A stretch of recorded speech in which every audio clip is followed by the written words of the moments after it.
আসসালামু আলাইকুম, good evening সবাইকে।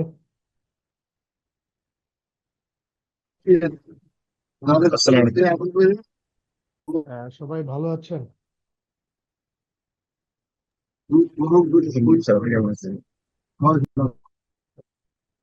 ওকে, সো লাস্ট ক্লাস অভিজিৎ বোধহয় আপনাদের লাস্ট ক্লাসটা নিচ্ছিল, তাই না?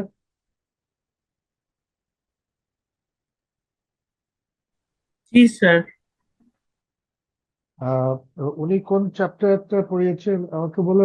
চ্যাপ্টার 2 এবং 3 নাকি চ্যাপ্টার টু পড়ছেন? And three sir. Okay, okay, so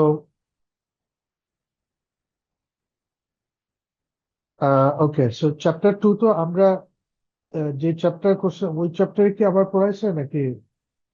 কোন চ্যাপ্টার কি আপনার কি সাথে যদি পড়াইছে কথা একটু বলে বলবেন? স্যার ওইটাই আপনি যেটা পড়াইছেন স্যার ওইটাই পড়াইছে। আচ্ছা, ওইটাই। আর চ্যাপ্টার 3টা পড়ানো হয়েছে, তাই তো? ওই যে অর্গানাইজেশন, গোল, মিশন, ভিশন, না এইগুলো স্যার, নাকি? Chapter 2 sir. না সেটা প্রবলেম নেই। অর্গানাইজেশন ওকে, পড়িয়েছেন, চ্যাপ্টার টু এন্ড থ্রি পড়িয়েছেন। Okay, so organization, goal, mission, vision এগুলা কি পড়িয়েছে নাকি? No sir. আপনারা মনে হয় ভুলে গেছেন, পড়িয়েছে স্যার, দুইটা চ্যাপ্টার কভার করেছিল। আর হচ্ছে অর্গানাইজেশন পার্টটা স্যার লাস্টে হচ্ছে রিভিউ চ্যাপ্টার করি। 1, চ্যাপ্টার 1 এবং চ্যাপ্টার 2। চ্যাপ্টার ওয়ান অ্যাকচুয়ালি দিয়ে স্টার্ট করেনি, চ্যাপ্টার টু আর চ্যাপ্টার থ্রি করেছে। চ্যাপ্টার ওয়ান আমাদেরকে বলেছে পড়ে নিতে। চ্যাপ্টার 1 তো আসলে কোনো এরকম একাডেমিক কোনো চ্যাপ্টার না, এটা হচ্ছে মোর অফ এ প্রিপারেটরি একটা চ্যাপ্টার আর কি। আমাদের একাডেমিক বা পড়ালেখার ইয়েটা স্টার্ট হচ্ছে চ্যাপ্টার 2 থেকে, যেটা আমরা ফার্স্ট ক্লাসে আমরা দেখেছিলাম হোয়াট ইজ স্ট্র্যাটেজি, বিভিন্ন ধরনের স্ট্র্যাটেজি, তারপরে হচ্ছে গিয়ে প্ল্যানিং প্রসেসটা কি, স্ট্র্যাটেজিক প্ল্যানিং প্রসেস, ওগুলা ছিল চ্যাপ্টার 2 তে। এবং চ্যাপ্টার 3 তে হচ্ছে গিয়ে organisation structure. Exactly organisation structure. So ওইখানে কোম্পানির মিশন, ভিশন, গোল এই জিনিসগুলো আসার কথা আর কি। সো স্যার পড়িয়েছে এগুলো স্যার। Sir okay, fine. আপনি চ্যাপ্টার 2 আর 3 থেকে শুরু করলে ভালো হবে স্যার। স্যার ওকে, গত ক্লাসে স্যার চ্যাপ্টার 2টাই বেশি পড়াইছে, চ্যাপ্টার 3টা একটু পড়াইছে না। মানে একটু আইডিয়া চ্যাপ্টার দিচ্ছে। থ্রি পুরোটাই শেষ করেছে ভাই, রিভাইজও করিয়েছে স্যার। লাস্টের সেলফের ইয়েটা আপনি মনে হয় পিরামিড পড়িয়েছে, এটা ভুলে গেছেন। হায়ারার্কি, অবজেক্টিভ, মিশন ভিশন এগুলো আমি আমি ওই গত ক্লাসের বিষয় আমি পুরো ক্লাসে আমি উপস্থিত ছিলাম, আমি একদম শুরু থেকে শেষ পর্যন্ত। তো মানে আমি বলতে চাচ্ছি স্যার আচ্ছা, যদি চ্যাপ্টার 3টা আবার পড়ায় তাহলে ভালো হবে। আচ্ছা, আমি আপনাদের উপরে ছেড়ে দিচ্ছি। Shall we start from chapter 3, নাকি আপনারা বলেন আর কি, আপনাদের যেটা, I leave it up to you, যেভাবে কমফোর্টেবল ফিল করেন আমি এভাবেই প্রসিড করবো, আমার কোনো প্রবলেম নেই। So, আপনারা বলেন।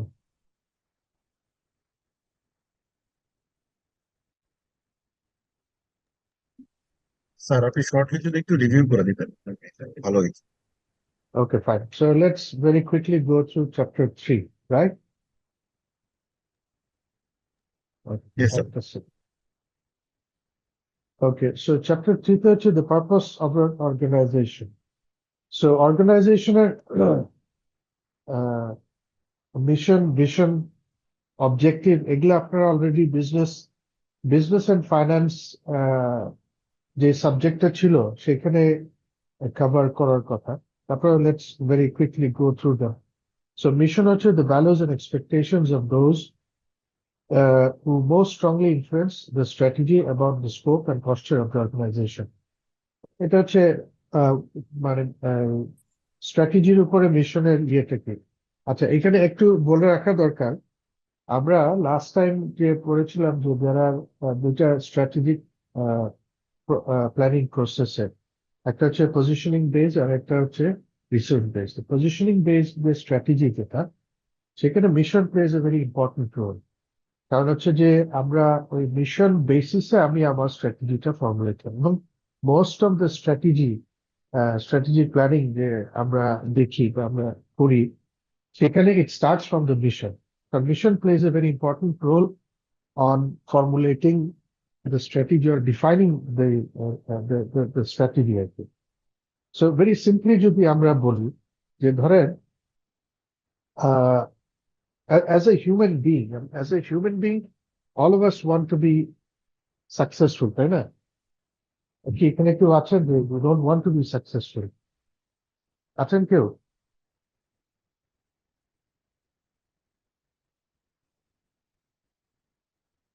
হ্যালো, স্যার কেউ শোনা নাই যাচ্ছে? হ্যাঁ, so everybody as a human being, প্রত্যেকটা হিউম্যান বিইং এর অ্যাসপিরেশন হচ্ছে to be স্যার successful, কেউ নাই right? Now এই সাকসেসের ডেফিনিশনটা কিন্তু ডিফার করে। যেমন আমরা এখানে যারা আছি টুডে, আমরা উই থিঙ্ক যে বিকামিং এ প্রফেশনাল অ্যাকাউন্টেন্ট, যদি আমরা প্রফেশনাল অ্যাকাউন্টেন্ট হতে পারি, that will help me two become successful in my life, তাই না? এই জন্যই তো আমরা সবাই এখানে আছি। Yes sir.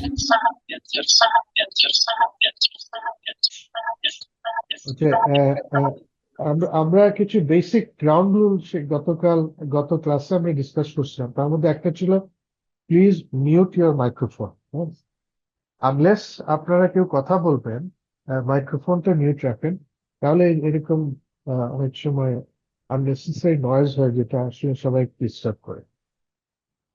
কারো যদি কিছু বলার থাকে, of course you unmute it and then কোনো প্রশ্ন বা কোনো কিছু অ্যাড করতে হলে বলবেন, but most of the time যখন কথা বলবেন না, প্লিজ মিউট ইট। সো আমরা যেটা বলছিলাম যে টু বিকাম সাকসেসফুল হচ্ছে সবার, অ্যাজ এ হিউম্যান বিং সবারই মিশন হচ্ছে টু বিকাম সাকসেসফুল। নাও সাকসেসটা কি, what is success, how a person define success, এটা ভ্যারি করে, ম্যান টু ম্যান ভ্যারি করে, তাই না?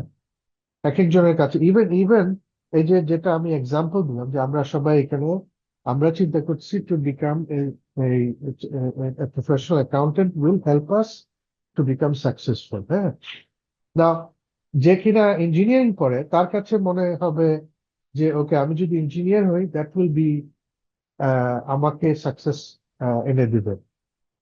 যারা লিটারেচার করে, যারা গান করেন বা যারা নাটক করেন বা যারা কবিতা লেখেন, অথবা কেউ যারা অ্যাথলেট, যারা ক্রীড়াঙ্গনে আছেন, তাদের জন্য তাদের সাকসেস ইজ ডিফারেন্ট। সো আমাদের মিশন সবার same, to become successful, but এই সাকসেসের ডেফিনিশনটা is different for different persons. এবং এই যে আমি কিভাবে সাকসেসটা দেখতেছি, সো দি পার্সপেক্টিভ, এই পার্সপেক্টিভ যখন ডিফার হয়, তখন এই পার্সপেক্টিভের বেসিসে আমার বাদ বাকি যত কার্যাবলী আছে, যা প্ল্যানিং আছে, যা কিছু আছে, সবকিছু কিন্তু পরিবর্তন হয়। So again if I go back to my example, যে আমরা এখানে সবাই আছি টু বিকাম সাকসেসফুল। আমরা মনে করছি okay, if I can be a professional accountant, it will help me become successful. এই জন্য আমরা বেছে নিয়েছি যে ওকে, একটু প্রফেশনাল অ্যাকাউন্টেন্ট হওয়ার জন্য কি কি কাজ করতে হবে, আমরা সেই পথ ধরে যাচ্ছি, তাই না? সো আমাদের আলটিমেট মিশন হচ্ছে টু বি সাকসেসফুল। এই মিশনটাকে অ্যাচিভ করার জন্য যে ভিশনটা আমরা দেখছি, সেই ভিশনটা হচ্ছে গিয়ে to be a professional accountant. Now এই প্রফেশনাল অ্যাকাউন্টেন্ট, এই যে ভিশনটা, এই ভিশনটাকে বাস্তবায়ন করার জন্য আমাকে অনেকগুলো কাজ করতে হবে। সো আমাকে একটা অ্যাকাউন্টিং ফার্ম, সিএ ফার্মের সাথে অ্যাফিলিয়েশন নিতে হবে, আর্টিকেলশিপ নিতে হবে, আমাকে একটা সার্টেন টাইম স্পেন্ড করতে হবে অ্যাজ এন আর্টিকেল স্টুডেন্ট, আমাকে ক্লাস করতে হবে, আজকে আমরা যেরকম ক্লাস হচ্ছে, and I have to appear all the examinations, যে টেস্ট গুলো আছে, এই সবগুলো ক্রাইটেরিয়া, এবং ওইটা পাস করতে হবে। এইগুলা যখন আমার ফুলফিল হবে, then I can become a professional accountant. So এই যে আমার প্রফেশনাল অ্যাকাউন্টেন্ট হওয়ার জন্য আমি যে কাজগুলো করতেছি এগুলোই হচ্ছে গিয়ে আমার গোলস অথবা অবজেক্টিভস। সো আমরা গোল সেট করি, তাই না, যে ওকে এবার আমি 4টা পেপার পরীক্ষা দেব। সো 4টা হচ্ছে আমার টার্গেট, সেই অনুযায়ী পিছনে ইফ আই গো ব্যাক আমি ওইভাবে প্রিপারেশন নিই। এখন ধরেন 4টা হলো না, আমি 4টা অ্যাপিয়ার করলাম, অথবা অ্যাপিয়ার করতে গিয়ে কোনো কারণে আমি 4টা অ্যাপিয়ার করতে পারলাম না, 3টা করলাম, 3টাই ক্লিয়ার হয়ে গেল, ফাইন। সো তার মানে আমি নেক্সট বাকিগুলা ক্লিয়ার করা শুরু করলাম। বাট আবার অনেক সময় হবে আমি 4টা দিলাম, 2টা ক্লিয়ার হলো, 2টা হইলো না। So then what I have to do is I have to rearrange my plan. মানে আমার প্ল্যানটাকে আবার ঠিক করতে হবে, যে okay, আমার প্ল্যান ছিল আগামী 1 বছরের মধ্যে 8টা ক্লিয়ার করার, আমি পারলাম না, আমি 6টা করলাম। সো দেন ওই 2টা আমাকে পরবর্তীতে। সো এই যে প্ল্যানিং, রিপ্ল্যানিং, হ্যাঁ, এই যে টার্গেট সেট করা এবং টার্গেট গুলাকে কনস্ট্যান্টলি ইভ্যালুয়েট করা, অ্যাসেস করা, অ্যাপ্রেজ করা, যে আমি কি আমার এই যে ভিশন যেটা আছে two become a chartered accountant or two become a professional accountant, সেই পথে আমি কি ঠিক আছি কিনা সেটা দেখার জন্যই এই যে এই মাইলস্টোন বা এই এই যে গোল গুলা থাকে, যেটার মাধ্যমে I can evaluate, I can assess myself যে আমি আমার লক্ষ্যে পৌঁছাতে পারছি কিনা। যদি ওগুলো না থাকতো, হোয়াট উড হ্যাভ হ্যাপেন? 3 বছর, 3.5 বছর, 4 বছর চলে যেত, হঠাৎ করে একদিন আমি দেখতে পারি আমি তো এখন আর্টিকেলশিপ শেষ করলাম, আর কোনো পার্শ্ব করলাম না, কিছুই করলাম না। So I am back to square. আমি যে সিএ ঢোকার সময় যে অবস্থানে ছিলাম, 3.5-4 years already pass by, but আমি আমার সেম পজিশনে রয়ে গেলাম। সো ওই জিনিসটা যাতে না হয়, কন্টিনিউয়াস মনিটরিং, ওই জন্য ওই মিশন, সরি, এই গোল এন্ড টার্গেট যেগুলা আমরা সেট করি। বাট এগেইন খেয়াল রাখতে হবে সবকিছুর শুরু হচ্ছে থেকে মিশন থেকে।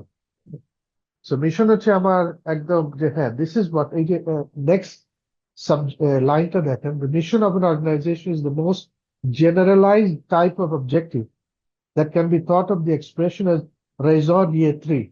এটা মানে হচ্ছে রিজন অফ এক্সিস্টিং, মানে আমার আমার আমার এক্সিস্টেন্সের রিজনটা, আমি কি কি জন্য আমি এক্সিস্ট করছি। সো দ্যাটস ওইটা হচ্ছে গিয়ে মিশন।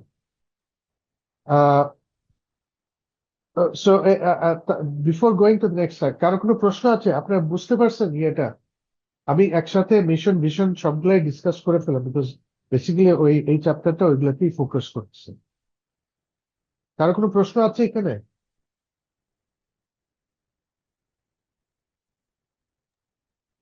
नहीं सर। স্যার, মিশন মিশন এর আগেও অনেকবার করা হয়েছে, কিন্তু প্রত্যেকবারই না মিক্স হয়ে যায়, আমি পরবর্তীতে সরি, আবার আপনার আলাদা করা দেওয়া হয়। সরি, আপনার কথা মাঝখানে একটু ব্রেক হয়ে গেছিল, উইল ইউ প্লিজ রিপিট?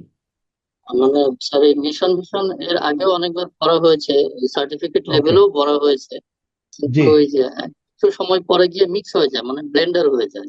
কোনো কোনো ফর্মুলা কি বলতে পারেন যে স্যার এইভাবে মনে রাখা যেতে পারে স্যার? ওকে, আমি নামের দিকে যাব না, হ্যাঁ, কারণ অনেক জায়গায় দেখবেন মিশন এবং ভিশনকে অনেক সময় সিনোনিমাসলি ইউজ করা হয়, অনেক সময় মিশনকে ভিশন, ভিশনকে মিশন। বাট বেসিক জিনিসটা যদি বুঝতে পারেন, যেন আমি যে এক্সাম্পল দিলাম, যে আমাদের সবার আলটিমেট টার্গেট হচ্ছে টু বিকাম সাকসেসফুল, এটা হচ্ছে আলটিমেট। এখানে কারো কারো কোনো, অ্যাজ এ হিউম্যান বিং, এখানে আমার মনে হয় না যারা একটা সেম পার্সন, আনলেস তার যদি রেশনাল থিঙ্কিং না থাকে, তার কথা আমি ডিফারেন্ট, বাট রেশনাল থিঙ্কিং যার মধ্যে আছে, সবারই ultimate objective is two become successful. Even even আমি যদি রিলিজিয়াস পয়েন্ট অফ ভিউ থেকেও কনসিডার করি, আমাদের আলটিমেট অবজেক্টিভ হচ্ছে, যারা মুসলিম, আমরা যারা ইসলামকে বিলিভ করি, আমাদের আলটিমেট অবজেক্টিভ হচ্ছে successful to become, sorry, successful আমরা বলি যে যদি if we go to heaven, তাই না, জান্নাতে যাই। For Christians also the same thing ultimately. যারা অন্য ধর্মাবলম্বী আছেন তাদেরও হচ্ছে যে এগেন রিইনকারনেশনের বিষয়টা যদি আসে, তো সাকসেসফুল তারাই যারা পরজন্মে এখন এখন থেকে ভালো থাকবে। সো তার মানে কি, আলটিমেটলি ইটস, এক কথায় যদি আমি বলি, it's success, to be successful. So that's the ultimate, কি বলা যায়, টার্গেট, ওইটাই হচ্ছে মিশন। নাও এই সাকসেসের definition will differ from person to person, from area to area, অনেক ধরনের অনেক পরিবর্তন হয়। সো ওইটা হচ্ছে সেকেন্ড লেয়ারে আসলো। এইবার এই মিশনটাকে অবজেক্টিভ, সরি, এই এই এই যে টার্গেটটা আমি, আচ্ছা, প্রথমটা হচ্ছে একদম ফাইনাল টার্গেট, তারপরে হচ্ছে ইন্টারমিডিয়েট।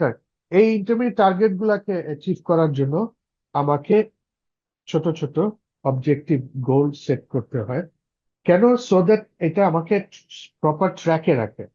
ওগুলো না থাকলে হবে কি, আই ক্যান নট ট্র্যাক। ধরেন আমি, যেমন আমি এক্সাম্পল দিলাম যে আমরা এখানে সবাই, we are here professional accountant হওয়ার, আমি যদি আমাকে নিজে প্রপার ট্র্যাকে না রাখি, টাইম উইল পাস, তাই না? Time will go, and then I will remain the same, in the same position I was before I started articles. তো কি হবে, কিছু সময় ওয়েস্ট হবে, আর কিছুই হবে না। সো এইটা ঠিক রাখার জন্যই আমাকে যে কিছু কিছু মাইলস্টোন সেট করে নেবো, যে হ্যাঁ আমি ঠিক মতো যাচ্ছি কিনা, ঠিক পথে আছি কিনা। আমরা সবাই গুগলস ম্যাপ দেখে কাজ এখন চলাফেরা করি না? তো এরকম আর কি, যে আমার পাথটা ঠিক আছে কিনা, আমি যে উদ্দেশ্য নিয়ে আগাচ্ছি সেটা আমি ঠিক মতো পৌঁছাতে পারবো কিনা, আমি যেভাবে যাচ্ছি, ওইটাকে এনশিওর করা, আর কিছু না। বুঝাতে পারলাম আমি? তাহলে স্যার গোল স্যার একটা পার্ট অফ মিশন, তাই তো স্যার? মানে অনেকগুলো গোল মিলে অফকোর্স, একটা মিশন হয়। আলটিমেট হচ্ছে মিশন। আর ultimate, mission one kinds of objectives. হুম। না, mission is not an objective. Mission হচ্ছে আমার আলটিমেটলি, অবজেক্টিভ হচ্ছে এই যে ইন বিটুইন আমি যে কাজগুলো করব। যেমন আমার একটা একটা অবজেক্টিভ বা একটা গোল আমি সেট করতেছি, যেটা বললাম যে আমার আমাদের টোটাল কয়টা, 15টা, কয়টা সাবজেক্ট এখন এই মুহূর্তে আপনাদের? 17টা 17 17। সো এই 17টা সাবজেক্ট আমি একটা সার্টেন টাইম ফ্রেমের মধ্যে যদি শেষ করতে হয়, তাহলে আমাকে কয়েকটা টার্গেট সেট করতে হবে না, গোল সেট করতে হবে না, যা আমাকে এই সেমিস্টারে এতগুলা, নেক্সট সেমিস্টার, এগুলো হচ্ছে অবজেক্টিভ গুলো সেট করা। সো ওইটা, ওই অবজেক্টিভ গুলো যখন আমি ইভ্যালুয়েট করব, অ্যাসেস করব, তখন আমি বুঝতে পারবো যে হ্যাঁ আমি আমার যে পাথে, আমার আমার যে ভিশনটাকে আমি সেট করছি সেটা আমার যাচ্ছে তো। এবং যখন এই, সো যখন when you become a professional accountant, আপনি যেদিন সিএ হয়ে গেলেন, কোয়ালিফাইড একজন অ্যাকাউন্টেন্ট হয়ে গেলেন, সেদিন আপনার একটা ভিশন ফুলফিল হয়ে গেল। এবার you go to the next vision, আচ্ছা ঠিক আছে, এবার আমি কি করবো? হ্যাঁ, বাট আপনার মিশন কিন্তু পরিবর্তন হচ্ছে না। Mission is always the same, to be successful. বুঝাইতে পারলাম?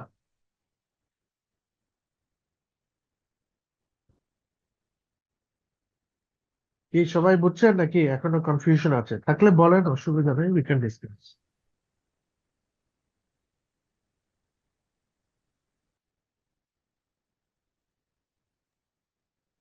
তাহলে স্যার মিশনটা চেঞ্জ হচ্ছে, তাই মিশনটাকে আমরা তাহলে কোন বিষয়ের সাথে তুলনা করবো? ভিশনটা, জি স্যার। ওই যে বললাম যে আমরা, আমার আমার আমার আমরা এখানে যারা ক্লাসে আছি, আপনাদের সবার ভিশন হচ্ছে টু বিকাম প্রফেশনাল অ্যাকাউন্টেন্ট। যেদিন you become a professional accountant, আপনার এই ভিশনটা শেষ হয়ে গেল না, সেটা তো ফুলফিল হয়ে গেল। So then you have a next vision, যে হ্যাঁ, এখন ধরেন আপনি চিন্তা করলেন আমি প্রফেশনে যাব, অথবা আপনি চিন্তা করলেন আমি বিদেশ চলে যাব, অথবা আপনি চিন্তা করলেন আমি এই করবো। সো হোয়াট ইউ ডু, এটাই হচ্ছে গিয়ে আপনার এই ভিশনটা। ক্লিয়ার? Clear sir? স্যার যে ফর্মুলাটা বলেন যে সাকসেস এবং সাকসেস অ্যাচিভ করার জন্য ছোট ছোট অবজেক্টিভ, মানে জি, মাইলস্টোন, জি। সাকসেসকে আমরা মিশন বললাম, মাইলস্টোনকে আমরা গোল। তো ওই রকম কোনো কম্পেয়ার করার কোনো ওয়ার্ড আছে স্যার? আই এম সরি, আবার বলবেন? মানে আপনি যে এক্সাম্পলটা দিলেন স্যার, যে হ্যাঁ, মিশন হচ্ছে আমাদের সাকসেস হওয়ার যে টার্গেট, এবং হ্যাঁ, মানে আমার, এটা গোলটা হচ্ছে হচ্ছে মাইলস্টোন। হ্যাঁ, এটা হচ্ছে ওই এই যে বললাম যে রিজন ফর এক্সিস্টেন্স, আমার এক্সিস্টেন্সের কারণটা কি, ওয়াই ডু আই এক্সিস্ট, কেন আমি এক্সিস্ট কেন করি। আরো বড় হচ্ছে purpose of life, what is the purpose of life, two become successful, তাই তো। এইবার ওই সাকসেসটাকে অ্যাচিভ করার জন্য আমার বাদবাকি কাজগুলো হচ্ছে গিয়ে অন্যান্য কাজ, ভিশন ইজ সামথিং, আমার অবজেক্টিভ গোল, এগুলা তো সিনোনিমাসলি ইউজ করা হয়, যেগুলাকে আমরা টার্গেট বলছি, হ্যাঁ, ইন্টারমিডিয়েট টার্গেট গুলা সেট করা, ওগুলা হচ্ছে ওটা। বোঝা গেছে?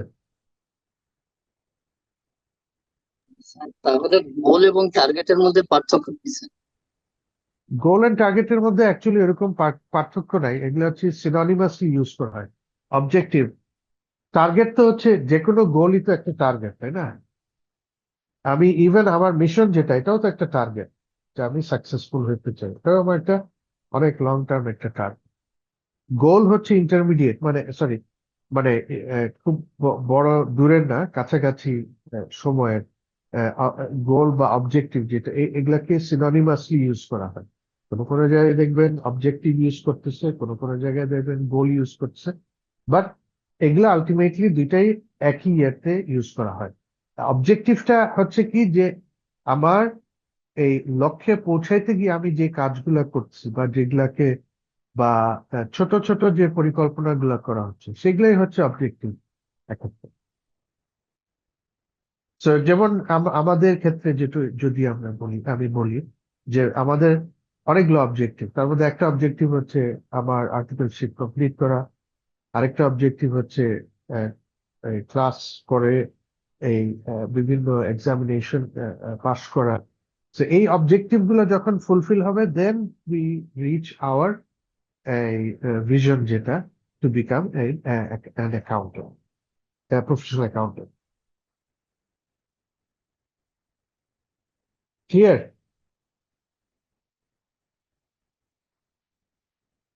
স্যার মিশন স্যার হলো একটা বিশেষ ধরনের কাজ আর কি, যেটা কমপ্লিট করতে গেলে আমাদের অনেকগুলা টার্গেট বা অনেকগুলা গোল আমাদের কমপ্লিট করতে হয়। হ্যাঁ, আবার বলবেন, সরি।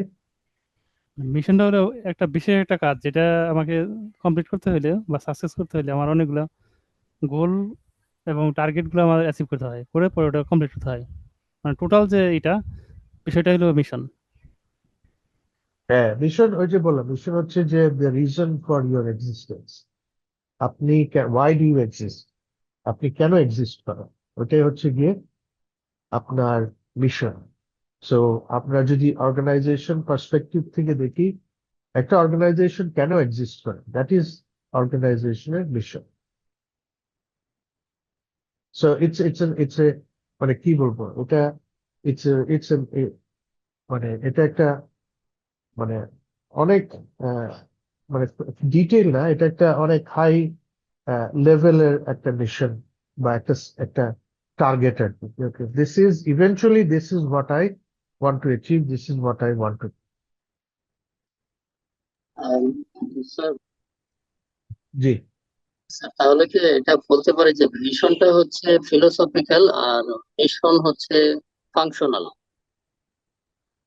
সবই ফাংশনাল, কারণ মিশনটা, আপনার মিশনকে, আপনার মিশন যেটা, সেটাকে অ্যাটেইন করতে গেলে আপনার ভিশন দিয়েই তো মিশনটাকে অ্যাচিভ করতে হবে। সো ফিলসফিক্যাল তো কিছু, সবই ফাংশনাল। আপনি চার্টার্ড অ্যাকাউন্টেন্ট হবেন, এটা কি ফিলসফিক্যাল? এটা তো আমাদের মিশন। না, আপনার mission is not to be chartered, মানে আপনার মিশন হচ্ছে টু বিকাম সাকসেসফুল, এবং আপনি কিভাবে সাকসেসফুল হইতে পারেন সেটা হচ্ছে গিয়ে এই যে, যেটা বললাম যে আহ, আপনার কি বলে, সো যে কিনা চার্টার্ড অ্যাকাউন্টেন্ট হইতে চায়, বা যে কিনা চার্টার্ড অ্যাকাউন্টেন্ট, মানে চার্টার্ড অ্যাকাউন্টেন্টের মাধ্যমে আপনি সাকসেসফুল হবেন, সেই ক্ষেত্রে আপনার হবে চার্টার্ড অ্যাকাউন্টেন্ট। আপনি যে ইঞ্জিনিয়ার, যে তার জন্য তার ভিশনটা হচ্ছে টু বিকাম এন ইঞ্জিনিয়ার, এবং ইঞ্জিনের মাধ্যমে he or she becomes successful. বুঝতে পারছেন?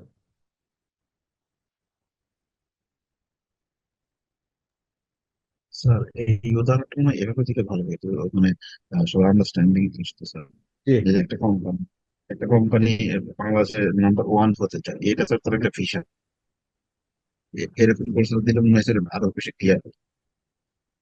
হ্যাঁ। সো হ্যাঁ, এগেইন ওটা তো হচ্ছে, সো বাট এই কোম্পানির এক্সিস্টেন্সটা কেন, কার জন্য, কি করবে, সেটা হচ্ছে তার মিশন। আর তার ভিশন থাকতে পারে he wants to be number one, তার মিশন থাকতে পারে তার প্রোডাক্ট লাইন সবচেয়ে ভালো হবে, অথবা মিশন থাকতে, সরি, তার মিশন থাকতে পারে যে হি wants to B the best employer. All of this হচ্ছে পার্ট অফ হিজ ভিশন, যেটা কিনা আলটিমেট তার মিশনটাকে সাপোর্ট করবে বা মিশনটা অ্যাচিভ করতে গিয়ে হেল্প করবে।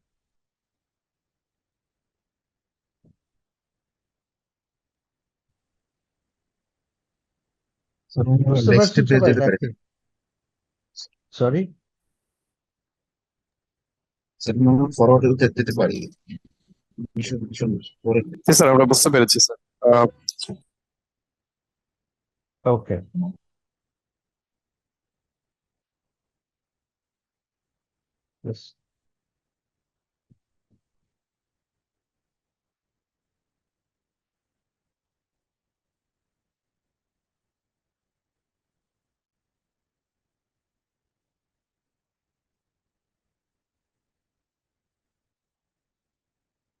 আচ্ছা, elements of the features of successful mission.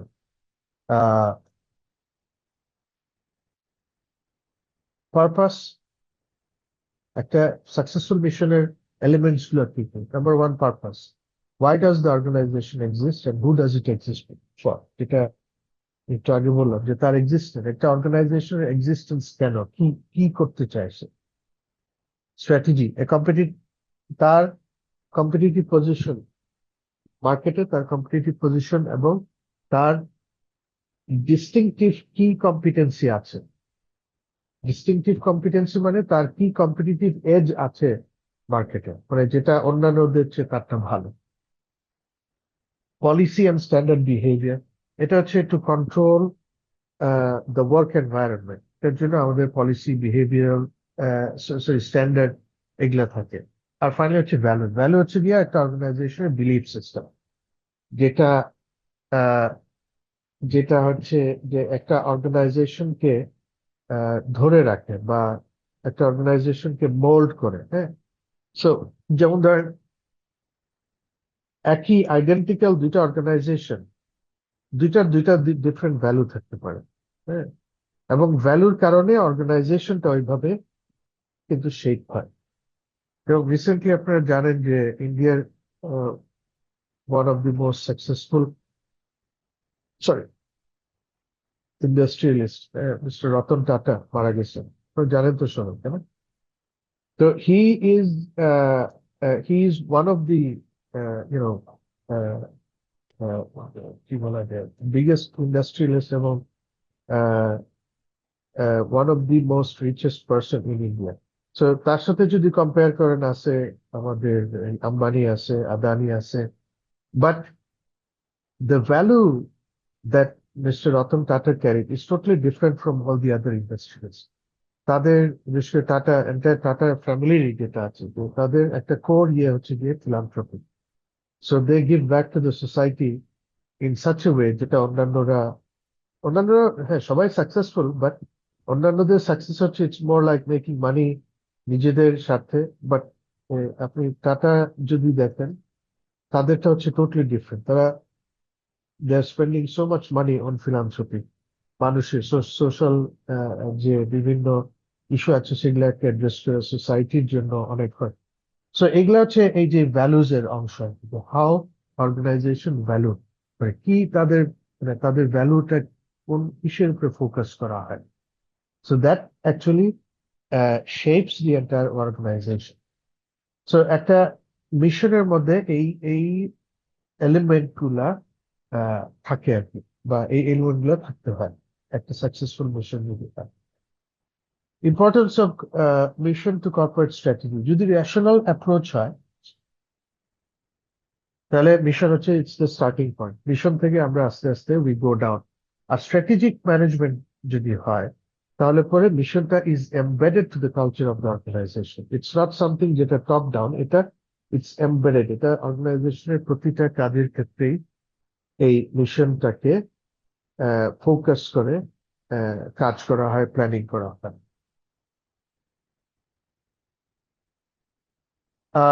Benefits of mission statements. Benefit হচ্ছে it's a basis for the control of an organization. Control কেন? কারণ যেহেতু মিশনটা, একটা মিশন স্টেটমেন্ট যদি থাকে যেটা সবাই জানে বা সবাই এগ্রি করে, সো দেন ফোকাস একটা জায়গায় থাকে, so that can control the organization rather than having different focus points, একটা ফোকাস পয়েন্ট থাকে। Communicate the nature to the স্টেকহোল্ডারদের জন্য it becomes easy to understand যে এই এই অর্গানাইজেশন অ্যাকচুয়ালি মানে সে কি করতে চায়। আর it instills core values in the organization. So এই মিশনের মাধ্যমে এন্টায়ার অর্গানাইজেশনের মধ্যে আপনার ভ্যালু গুলা ইনস্টিল করা মানে হচ্ছে গিয়ে ওই যে যেটা এমবেড করে, হ্যাঁ, যে প্রত্যেকটা জায়গায় পৌঁছায় দেয় এই বার্তাটা। ডাউটস কি often PR exercise and portraying actual values, অনেক সময় এটাকে পিআর এক্সারসাইজ হিসাবে ইউজ করে। পিআর মানে পাবলিক রিলেশন, হ্যাঁ, সো অনেক সময় এটাকে প্রমোশনাল টুল হিসাবে ইউজ করা হয় যে হ্যাঁ আমাদের মিশন এটা, বাট ইন রিয়ালিটি হয়তোবা ওইটা অতটা ওইরকম ইউজফুল না বা ইফেক্টিভ না। Generalisation which is impossible to develop meaningful এসো মানে স্ট্র্যাটেজিক অবজেক্টিভস। অনেক সময় মিশনটা খুব জেনারেলাইজ হয়ে গেলে স্পেসিফিক কোনো অবজেক্টিভকে তখন রিলেট করাটা ডিফিকাল্ট হয় যদি খুব জেনারেলাইজ কোনো মিশন থাকে। আর ইট মে বি ইগনোর, অনেক সময় থাকতে পারে যে হ্যাঁ মিশন আছে, সবই আছে, but it is not followed in any way.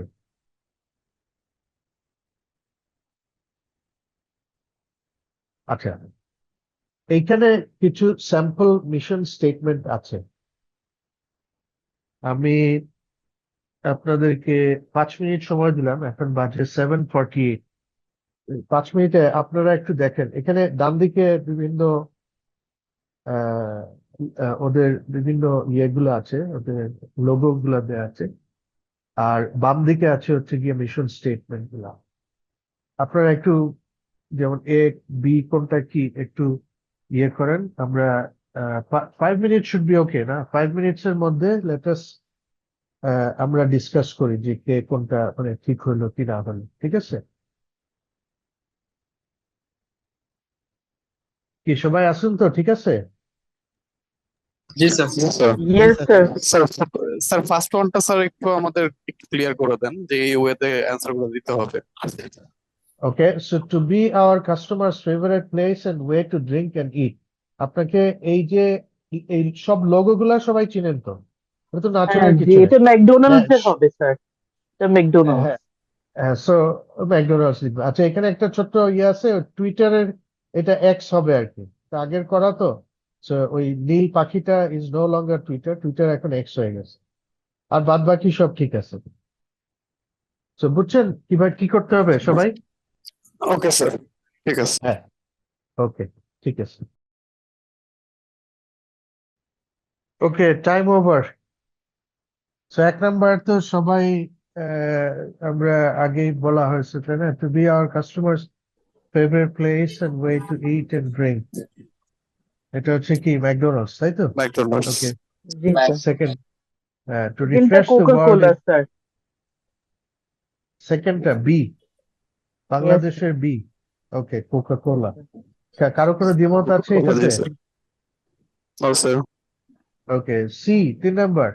Nike. হ্যাঁ নাইকি স্যার Okay. হবে। ওকে, anyone else anything, মানে নাইকি নাইস। না কেউ বলেন, না কেউ আছেন? সবাই Nike, okay, very good. D হচ্ছে organise the world's information, Google. Make it universe. Google. Google, okay. To give people the power to build community and bring the world closer together. Facebook. Facebook. To be Earth's most customer-centric company, to build a place where people can come to find and discover anything they might want to buy online. Amazon. Amazon.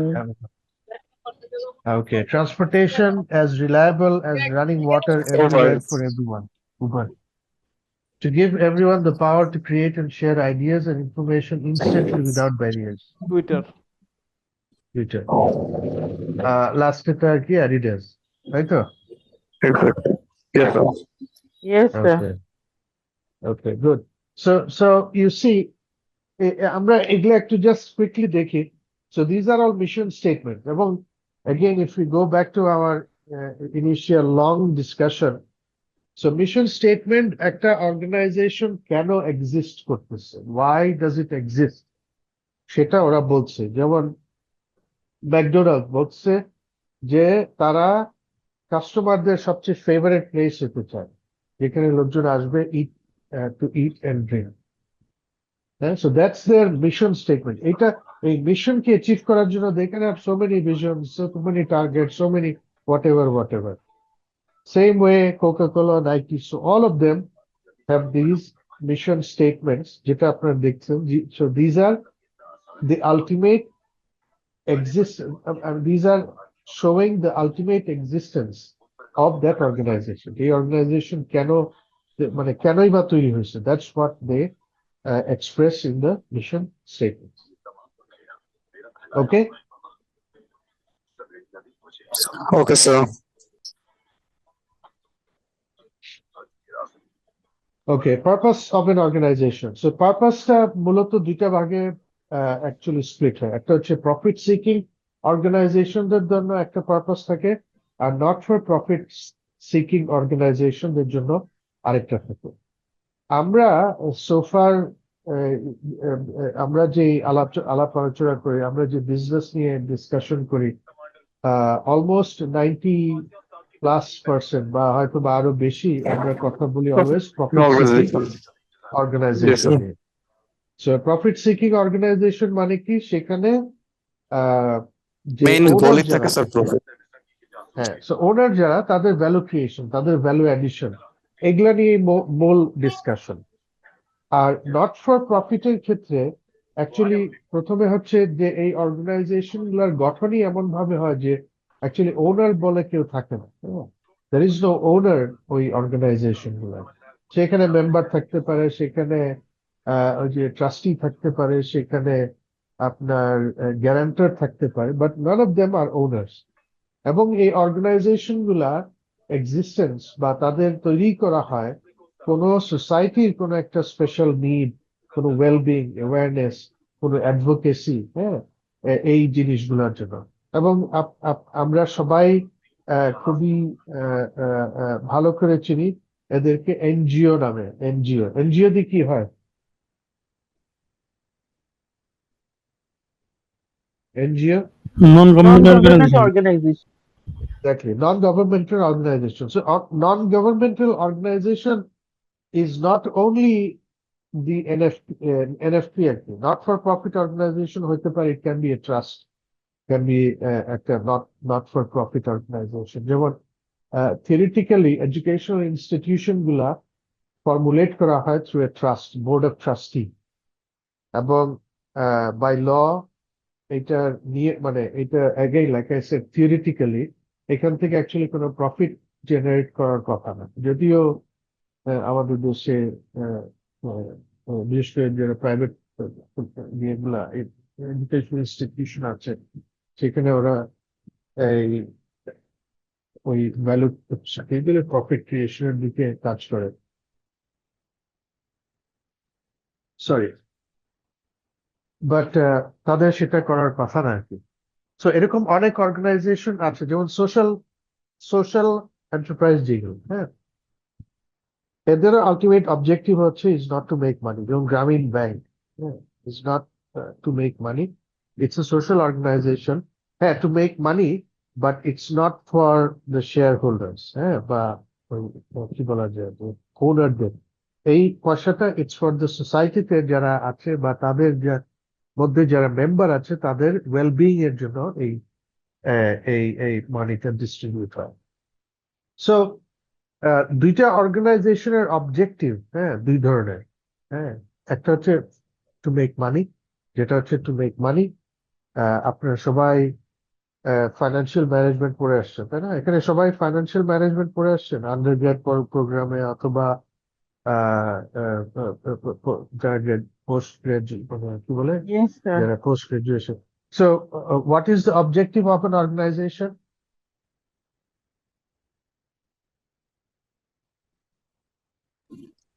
Wealth maximisation sir. Exactly. এটা এতক্ষণ লাগলো কেন বলতে? কিন্তু মানে ওটার আগে থাকার কথা। The objective of an organization হচ্ছে wealth maximization, তাই না? Shareholders wealth maximization, and a wealth maximization এর how do we maximize wealth? Through generating profit, তাই না? Profit generation এর মাধ্যমে we maximize shareholders wealth, এবং ওইখানে অন্যান্য আরো কিছু ভেরিয়েবল কাজ করে, তারপর পরে দেখবো। But the whole thing is to make money, profit, value creation for the shareholder. Shareholder do wealth. So shareholder wealth মানে কি? Shareholder 100 টাকা দিলে দিন শেষে সে চিন্তা করবে আমি 100 টাকার উপরে কত টাকা পেলাম। If I get more money, তার মানে আমি কিছু পেলাম আর কি, অ্যাডিশনাল যাই পাচ্ছি সেটা। এবং আমরা আমাদের এই যে এন্টায়ার অ্যাকাউন্টিং, যেটা আমরা পড়ি, দেখি, অ্যানালাইজ করি, অডিট করি, তৈরি করি, সবকিছুর মূলে হচ্ছে profit. At the end of the day we see, okay, দিন শেষে how much money we started with, at the end of the day how much money have we ended up with, and what's the delta. যদি improvement হয় we call it a profit, যদি negative হয় we call it a loss. এবং again ওই profit লসেরও অনেক definition আছে, এখানে অনেক বিষয় আছে যেগুলো আমরা ফাইন্যান্সিয়াল অ্যাকাউন্টিং, ম্যানেজমেন্ট অ্যাকাউন্টিং ওই ইয়েগুলোতে পড়তেছি। সো নট ফর প্রফিটের একটা অর্গানাইজেশনের,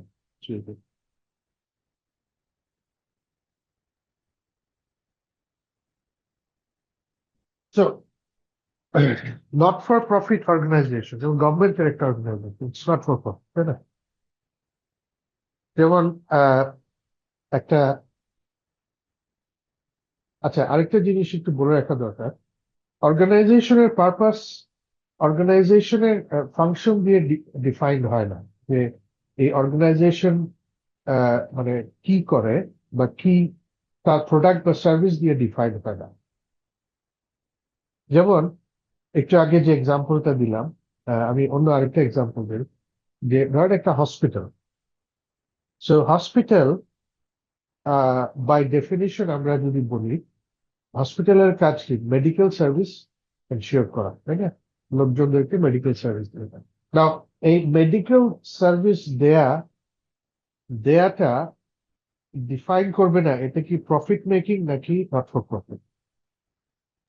নট ফর আমি প্রফিট। বুঝি না, এগেইন মেডিকেল সার্ভিস মানেই নট ফর প্রফিট না, এটাই আমি বলতে চাচ্ছি। So the nature of the business does not define whether the purpose of the organization is profit seeking or not for profit. যদি এটা প্রাইভেট কোন অর্গানাইজেশন হয় তাহলে of course it will be profit. Apollo কি not for profit? Sorry, No, sir. Apollo তো নাই এখন। Evercare, United, Labaid, I mean, there are thousands of private medical hospital, clinic, institutions in this country. এরা সবাই হচ্ছে প্রফিট সিকিং, তাই না? আবার হ্যাঁ, আপনি যদি কোনো গভর্নমেন্ট ইনস্টিটিউশনে যান, যেখানে মেডিকেল, যেমন সরকারি হাসপাতাল, এটা হতে পারে শহরে, এটা হতে পারে গ্রামে, এটা হতে পারে থানা লেভেলে, উপজেলা লেভেলে, হোয়াটএভার, ওগুলা হচ্ছে গিয়ে নট ফর প্রফিট। এডুকেশন তো আমি বললামই, যেমন আপনার পাবলিক ইউনিভার্সিটি, যেটা পাবলিক ইউনিভার্সিটির objective is not to make money, but private university কিন্তু ইনডিরেক্টলি হলেও তারা they R there to make মানি। তারা বলে যে হ্যাঁ, we want two make money so that we can give better quality education. এগুলা খাতায় কলমে, at the end of the day দেখা যায় ওই বোর্ড অফ ট্রাস্টি বা যারা এটার সাথে রিলেটেড তারা কোনো না কোনো ভাবে এখান থেকে বেনিফিট করছে। সো সো এটাই আমার বলার উদ্দেশ্য, এটাই যে নেচার অফ বিজনেস দেখে আমরা বুঝতে পারি না এটা কি প্রফিট মেকিং না নট ফর প্রফিট। প্রফিট, একই business nature can be profit seeking, কোনো এটা নট ফর প্রফিটও হতে পারে। ওকে, ক্লিয়ার সবাই? এখানে কারো কোনো প্রশ্ন আছে? না স্যার। স্যার আমার কথা শুনতে পাচ্ছেন স্যার? হ্যাঁ, একটা সেকেন্ড একটু, হ্যাঁ just a minute.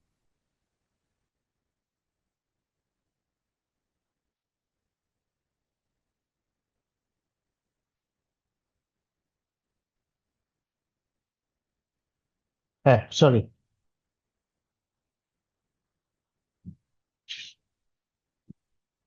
Okay, profit maximisation,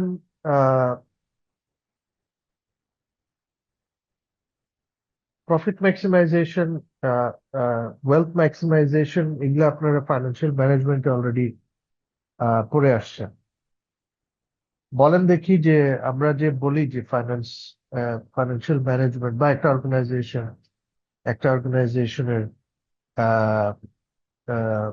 what do you call this ultimate objective হচ্ছে wealth maximization, তাই না? তো আমরা সবাই বলি why not profit maximization, কেউ বলতে পারবেন আমরা প্রফিট ম্যাক্সিমাইজেশন কেন বলি না? what is the difference between profit and wealth? why not profit ম্যাক্সিমাইজেশনটা হচ্ছে মেইন ফোকাস থাকে প্রফিট করার জন্য। এখানে Okay. কোম্পানির ওভারঅল অ্যাসেট রেশনালি ডেভেলপ হবে কিনা সেটা মেইন ফোকাস থাকে না। এনি হাউ প্রফিট ম্যাক্সিমাইজ করাটাই উদ্দেশ্য। যেটা মেইনলি ম্যানেজমেন্টের উদ্দেশ্যটা এরকমটা হয়, যাতে ভালো পারফরমেন্স দেখাতে পারলে ম্যানেজমেন্টের পারফরমেন্স বেটার হবে। আবার অনেক সময় বোর্ড অফ ডিরেক্টরসও চায় যে প্রফিট বেশি হোক, কিন্তু ওভারঅল এটাই হচ্ছে বেটার, যেটা হচ্ছে মানে ওয়েলথ ম্যাক্সিমাইজেশনটাই হচ্ছে বেটার হয়। স্যার একটা শর্ট Okay, টার্ম একটা great. Long term. Okay, good. So আচ্ছা, আমার কাছে So- মনে হচ্ছে টাইম ভ্যালু অফ মানির কারণে আমাদের প্রফিট ম্যাক্সিমাইজেশন না করে ওয়েলথ ম্যাক্সিমাইজেশন করাই better. okay, uh, so how do you distinguish profit maximization and wealth maximization?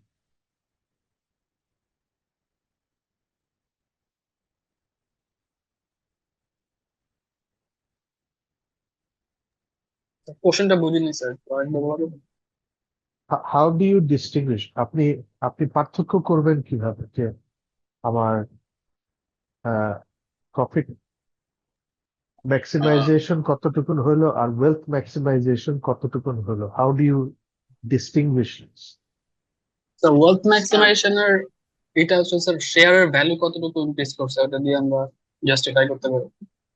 Okay, so শেয়ারের ভ্যালুটা কিসের উপরে ডিপেন্ডেন্ট? এটা তো স্যার ওই যে প্রফিট থেকে আসে আর কি, দে আর লিঙ্কড। ওকে, সো প্রফিটের উপরে যদি লিঙ্কড হয় তার মানে কি প্রফিট বেশি হলে শেয়ারের ভ্যালু বেশি হবে? জি স্যার, ট্রেন্ড তো এরকম হবে। সো দেন স্যার একটা এক্সাম্পল করি স্যার। জি, ধরা যাক স্যার প্রোডাকশন দিয়ে যদি বলি যে যদি আমরা নিজেরা প্রোডাকশন করি তাহলে এই নিজেদের একটা ইকুইপমেন্টাল সেট আপ করতে হবে, সেই জন্য Okay. কিছু ইনভেস্ট করতে হবে এবং এটা লং রানে কোম্পানির ওয়েল ডেভেলপ করবে, কিন্তু ইনিশিয়ালি কিছু ক্যাপিটাল ওখানে ইউজ হবে, কিন্তু ডে বাই ডে রেশনালি প্রফিটটা বাড়তে থাকবে এবং কোম্পানির একটা নিজস্ব ক্যাপাসিটি বিল্ড আপ হবে। আর অন্য আরেক দিক থেকে যদি ভাবে যে না নিজেরা প্রোডাক্ট তৈরি করব না, অন্য কাউকে দিয়ে তৈরি করে নিয়ে এসে আমরা এখানে বাজারে বিক্রি করব, তাতে আমাদের প্রফিট বেশি হবে। তো এই ক্ষেত্রে যদি এই সেন্সে আমি এই উদাহরণের আলোকে যদি বলি যে বেশি প্রফিট গেইন করতে গিয়ে আমরা নিজেরা নিজেদের যে মানে প্রোডাকশন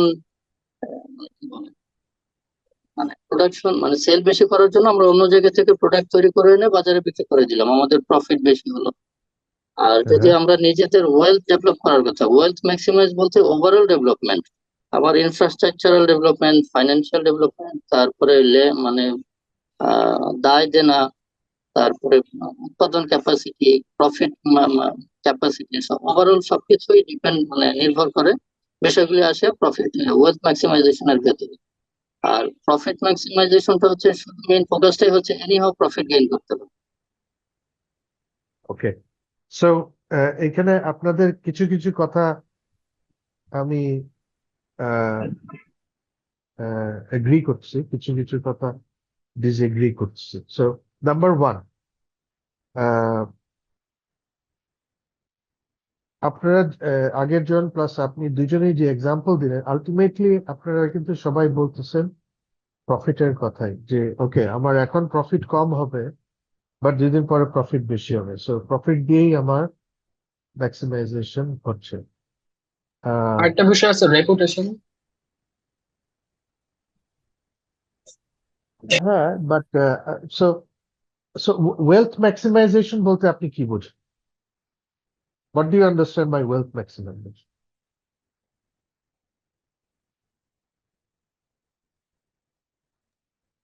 প্রাইমারিলি তো স্যার ওই যে শেয়ারের মার্কেট প্রাইসটা ইনক্রিজ করানো। এক্স্যাক্টলি, প্রাইমারিলি না, এটাই হচ্ছে একমাত্র শেয়ারের ভ্যালু। সো মার্কেটে যদি আমার কোম্পানির শেয়ারের ভ্যালু যত বাড়বে, শেয়ার হোল্ডারদের ওয়েলথ তত বাড়তে থাকবে, যত কমবে তত কমতে থাকবে। So that's the ultimate thing. So তার মানে আমার মেইন হচ্ছে গিয়ে আমার শেয়ারের ভ্যালু বাড়াতে হবে। শেয়ারের ভ্যালু যদি বাড়ানো যায়, আমার wealth maximisation. So now let's go back to okay, শেয়ারের যে ভ্যালুটা, এটা কিসের উপরে dependent? How do we derive to শেয়ারের ভ্যালু? আপনারা নিশ্চয়ই শেয়ার ভ্যালুয়েশন করছেন, বুঝছেন না?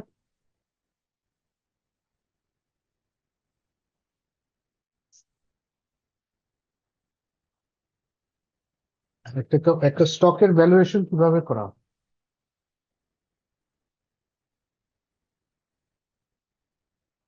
আপনারা শুরুর দিকে অনেক কিছুই বলছেন, ওইগুলাতেই ছিল, ওইটাই হয়তো বা আপনারা রিলেট করতে পারছেন না।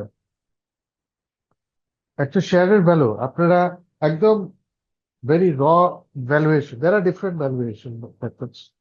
সবচেয়ে ওয়াইডলি ইউজড হচ্ছে গিয়ে দ্য ডিভিডেন্ড গ্রোথ মডেল। মনে আছে সবার বা পড়ছেন আপনারা? জি স্যার, অনার্স করেছিলাম স্যার। পড়ছেন তো অবশ্যই। তো একটা শেয়ারের ভ্যালুয়েশন করা হয় হচ্ছে ডিভিডেন্ড দিয়ে, এবং ডিভিডেন্ড আমার একটা একটা স্টেডি গ্রোথ যদি থাকে, ওই গ্রোথটাকে কনসিডার করে শেয়ারের ভ্যালুয়েশন করা হয়, এবং শেয়ারের ভ্যালু হচ্ছে dividend divided by cost of equity, যেটা আমরা বলি, বা minimum rate of return, minimum required rate of return, এবং সেখানে গ্রোথটাকে বাদ দেওয়া হয়। সো আমি ধরে নিই আমার যদি জিরো গ্রোথ থাকে, স্টিল আমার রেট অফ রিটার্নটা, তার মানে কস্ট অফ ইকুইটি দিয়ে আমার রিটার্নটাকে, সরি, আমার ডিভিডেন্ডটাকে ভাগ করছি। So what is dividend? Dividend হচ্ছে the part of profit that is being distributed, তাই না? ডিভিডেন্ড তো বোঝেন সবাই, জি স্যার। নাকি ভুল বললাম? ইয়ে স্যার, বুঝি। হ্যাঁ, সো ডিভিডেন্ড হচ্ছে কি? ডিভিডেন্ড হচ্ছে the part of profit that is being distributed to the share holders, তাই তো? সো তার মানে এগেইন প্রফিট চলে আসতেছে, তাই না? আমরা ঘুরে ফিরে কিন্তু প্রফিটই চলে আসতেছে। সো ডিভিডেন্ড হচ্ছে দ্য পার্ট অফ প্রফিট যেটা আমার ডিস্ট্রিবিউশন হচ্ছে, ডিভাইডেড বাই, ফর্মুলায় যদি দেখেন, divided by cost of equity. Cost of ইকুইটির দুইটা কম্পোনেন্ট আছে, একটা হচ্ছে রিস্ক ফ্রি কম্পোনেন্ট, আর একটা হচ্ছে গিয়ে রিস্ক প্রিমিয়াম। সো একটা শেয়ার যত বেশি রিস্ক থাকবে,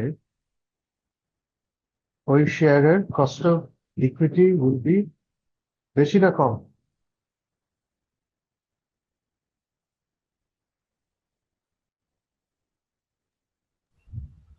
কি সবাই ভুলে গেছে বিপদের কথা? স্যার কোশ্চেনটা আরেকবার একটু বলবেন? ওকে,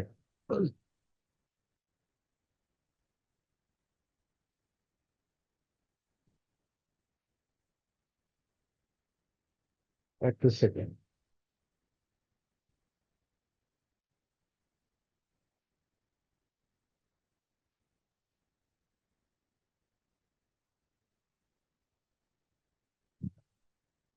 আপনারা কোনো হোয়াইট বোর্ড দেখতেছেন? না No, স্যার, স্লাইড। ওকে,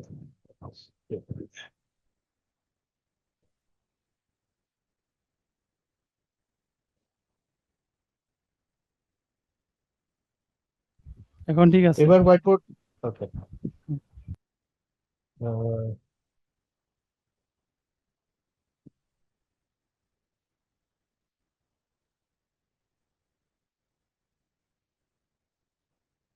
ওকে। সো আমি বললাম কি, dividend D divided by cost of equity, যেখানে আমি ধরে নিচ্ছি দের ইজ নো গ্রোথ।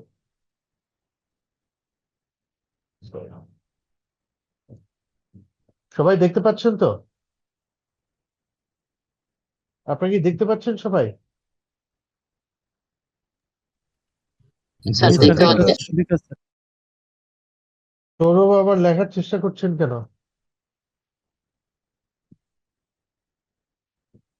হ্যাঁ, সবাই লিখলে তো হবে না। ওকে, সো দেখেন, এখানে আমি ধরে নিচ্ছি জি ইজ ইকুয়াল টু 0। জি মানে গ্রোথ। ধরে নিচ্ছি আমার কোনো গ্রোথ নাই। সো ডিভিডেন্ডকে আমার কস্ট অফ ইকুইটি দিয়ে ভাগ করলে আমার শেয়ারের ভ্যালু আসতেছে, এটাকে P0 বলা হয়। আজকের দিনে আমার শেয়ারের ভ্যালু হচ্ছে এটা। এটা হচ্ছে গাণিতিক ভাবে আমি প্রমাণ করছি। ডি কি? ডি হচ্ছে ডিভিডেন্ড পার শেয়ার। ডিভিডেন্ড পার শেয়ার কোথেকে আসতেছে? প্রফিট থেকে আসতেছে, তাই না? তো তার মানে এখানে আমার প্রফিট এলিমেন্টটা আসতেছে। বাট এখানে শুধু প্রফিট না, এখানে আমাকে আরেকটা ভ্যারিয়েবল আছে, সেটা হচ্ছে কে। কস্ট অফ ইকুইটির দুইটা ভাগ আছে। একটা হচ্ছে গিয়ে রিস্ক ফ্রি একটা অংশ, আর আরেকটা হচ্ছে গিয়ে রিস্ক প্রিমিয়াম। সো এবার আপনারা বলেন, যেই অর্গানাইজেশনের রিস্ক প্রিমিয়াম হাই হবে, এটা যদি বেশি হয়, তাহলে কস্ট অফ ইকুইটি কি বড় হবে না ছোট হবে? বড় হবে। বড় হবে, তাই না?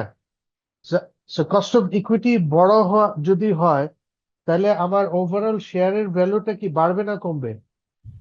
বাড়বে। কমবে স্যার। আপনাকে আবার অঙ্ক কমবে শেষ স্যার। করতে হবে। এক্স্যাক্টলি, কস্ট আমার কস্ট যেহেতু বাড়তেছে, শেয়ার ভ্যালু তো কমবে স্যার। শেয়ার ভ্যালু কমে যাবে। এক্স্যাক্টলি।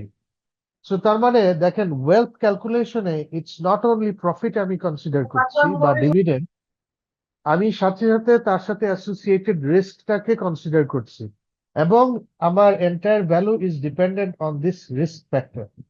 সো আমার যত রিস্ক বাড়বে, আমার প্রফিট যতই বাড়ুক না কেন, আমার রিস্কটা যদি তার চেয়ে বেশি গুণে বাড়ে, তাহলে আলটিমেটলি আমার শেয়ারের ভ্যালু কমে যাবে।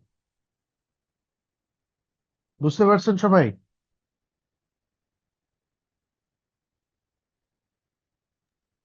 জি স্যার। আর এফ এ যেন কি বললেন স্যার? আর পি তে হচ্ছে রিস্ক অফ প্রিমিয়াম। আর আর এফ হচ্ছে রিস্ক ফ্রি যে রিটার্ন। যেমন আমি গভর্নমেন্ট বন্ডে ইনভেস্ট করলাম, এটা রিস্ক ফ্রি না? সরকার একটা গভর্নমেন্ট আমাকে কমিট করছে, তাকে সে আমাকে এই রিটার্ন দিবে। This is a risk free return, মানে এর মধ্যে কোনো রিস্ক নেই। জি sir, okay.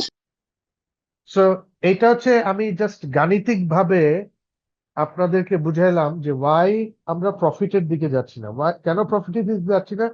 Because this profit has always a risk factor. So প্রফিটের সাথে অ্যাসোসিয়েটেড রিস্ক যদি বেড়ে যায়, তাহলে কিন্তু আমার যতই প্রফিট হোক, আমার ওয়েলথ ফল ফল করতে থাকবে। সবচেয়ে প্রফিটেবল ব্যবসা কোনটা? বাজি ধরা, জুয়া খেলা, গ্যাম্বলিং সবচেয়ে প্রফিটেবল না? জি স্যার।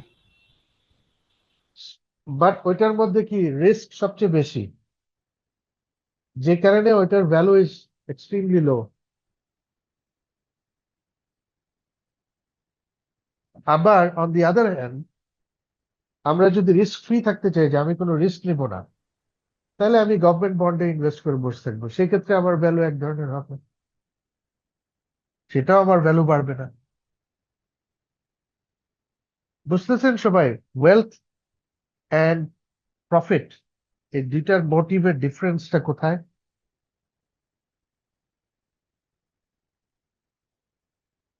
তার মানে স্যার মেইন ফ্যাক্টরটা এখানে রিস্ক।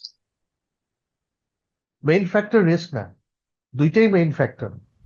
আমার প্রফিট ইজ দেয়ার, কারণ আমি শুরুতেই বলছি যে অবজেক্টিভ ইজ, একটা অর্গানাইজেশন অবজেক্টিভ হচ্ছে wealth maximisation through generation of profit, but ওই প্রফিট জেনারেট করতে গিয়ে তার অ্যাসোসিয়েটেড রিস্কটাকে কনসিডার করে আমরা ওয়েলথটাকে ভ্যালু করি। So both of these are equally important. আমি বলতে পারবো না যে একটু আগে যেটা বললাম, যে আমি রিস্ক ফ্রি পজিশনে যদি থাকি, তাহলে আমি কি করতে পারি, আমার যা সঞ্চয় আছে সব নিয়ে আমি সঞ্চয়পত্র ইনভেস্ট করে বসে থাকলাম, তো আমার তো কোনো রিস্ক নাই। সরকার তো কখনোই তার কমিটমেন্ট ফেল করবে না, সরকার পরিবর্তন হলেও হবে না, আমার ওইটা থাকবে, তাই না? বাট ইন দ্যাট কেস আমার ভ্যালু কিন্তু ওইরকম হবে না। সো আমাকে একটা রিস্ক নিতে হবে, অফকোর্স আই নিড টু, কি বলা যায়, accept certain risk, but that has to be something calculated. এবং ওইটা দ্যাটস এ ডিফারেন্ট চ্যাপ্টার, ওইটা আমরা পরে দেখবো যে actually how we manage the risk. আমরা কখনোই রিস্ক এলিমিনেট করি না, উই ম্যানেজ দ্য রিস্ক, আমরা কন্ট্রোল করার চেষ্টা করি যে ওকে এই risk, anyway that's a different chapter, আমরা যখন যাব তখন আমরা এটা দেখবো। বাট আপাতত এটা এটা বুঝছেন কিনা সবাই বলেন? জি স্যার, বুঝতে পারছি। এখানে কারো প্রশ্ন আছে কিনা? কে দাগাদাগি করতেছেন ভাই ছোট বাচ্চাদের মতো? স্যার আসলে বোর্ডে টাচ করলেই স্যার ওইখানে হয়ে যায় অনেকেরই স্যার। হ্যাঁ, বাট বোর্ডে টাচ করার প্রয়োজনীয়তা কোথায়, কেন? স্যার অনেকে ফোন দিয়ে স্যার আসলে আপনাকে স্যার দেখতেছে, তো দ্যাটস ওয়াই স্যার ওই যে অনেক সময় লাইট অফ হয়ে গেলে অনেকে স্যার ওপেন করতে চায়, ওই সময় স্যার এর প্রবলেমটা হয় sir. Okay, I understand, so I withdraw my comment. ঠিক আছে, ওকে। সো এখানে কারো কোনো প্রশ্ন আছে? না থাকলে আই মুভ অন টু আরেকটা ছোট্ট জিনিস একটু শেয়ার করব প্রফিট নিয়ে। এখানে কারো কোনো প্রশ্ন আছে? সবাই বুঝতে পারছেন? জি স্যার, এইটা বুঝতে পারছি স্যার। ওকে, নাও এইবার আমরা আসি প্রফিট। হ্যাঁ, আমরা যে বলি যে হ্যাঁ প্রফিটটাকে আমরা বাড়াবো, what is, how do we derive a profit? প্রফিটের ইয়েটা কি বলেন দেখি।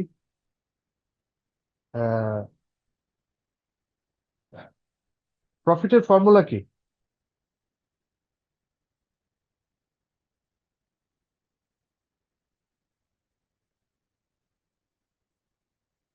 Profit sir total income minus sir expenses. Exactly. So profit equals to sum of revenue minus sum of expenses sum expense, of expenses. right? আচ্ছা, yes sir. রেভিনিউর দুইটা part আছে, একটা হচ্ছে ক্যাশ, আর একটা হচ্ছে অ্যাক্রুড। এক্সপেন্সেরও দুইটা ভাগ আছে, একটা ক্যাশ, একটা অ্যাক্রুড, তাই না? আচ্ছা, জি নাও স্যার। আমরা যখন রেভিনিউ ক্যালকুলেশন করি, আমি ক্যাশে যা বিক্রি করলাম বাকিতে বিক্রি করলাম, দুইটাই আমার হিসাবে আসে। এক্সপেন্সের ক্ষেত্রেও ক্যাশ যা খরচ হয়েছে এন্ড আমরা অ্যাক্রু করি। নাও এই যে অ্যাক্রু করা হয়, এই অ্যাক্রুর মধ্যে আবার দুইটা ভাগ আছে, একটা হচ্ছে যেটা পেয়েবল, যেটা আমার কাছে ইনভয়েস আছে আমি পে করি নাই, আরেকটা হচ্ছে প্রভিশন, তাই না? এবার আমি অ্যাকাউন্টিং এ ঢুকে গেছি।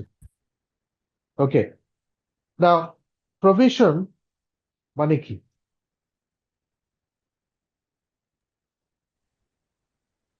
প্রভিশনটা কি? How do we calculate provision? আগে থেকে খরচ ট্রাই করা ধরে না expense আগে থেকে হিস্টোরিক্যাল ধরে না। বেসিসে মানে প্রিভিয়াস ডাটার আলোকে প্রভিশন ধরি স্যার। Very good. সো তার মানে future আমরা application to pay. আমরা একটা এস্টিমেশন করি, তাই না?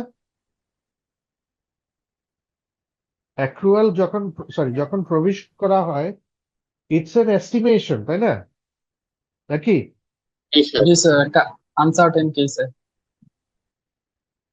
একটা estimation. So what is an estimation? Estimation হচ্ছে গিয়ে যে আমি খরচটা হবে জানি, বাট এই মুহূর্তে I don't have a concrete যে কত টাকা বা কি আসলে বিষয় সেটা আমরা জানি না। এস্টিমেশন। বোর্ডটা ক্লিয়ার করে thank you. Estimation. So Estimation of estimation cost. is estimation is not a guesstimation. Estimation এর পিছনে একটা বেসিস থাকে। যেমন একটু আগে একজন বলেন আমি ইলেকট্রিক বিল প্রভিশন করব। সো আমরা কি করি?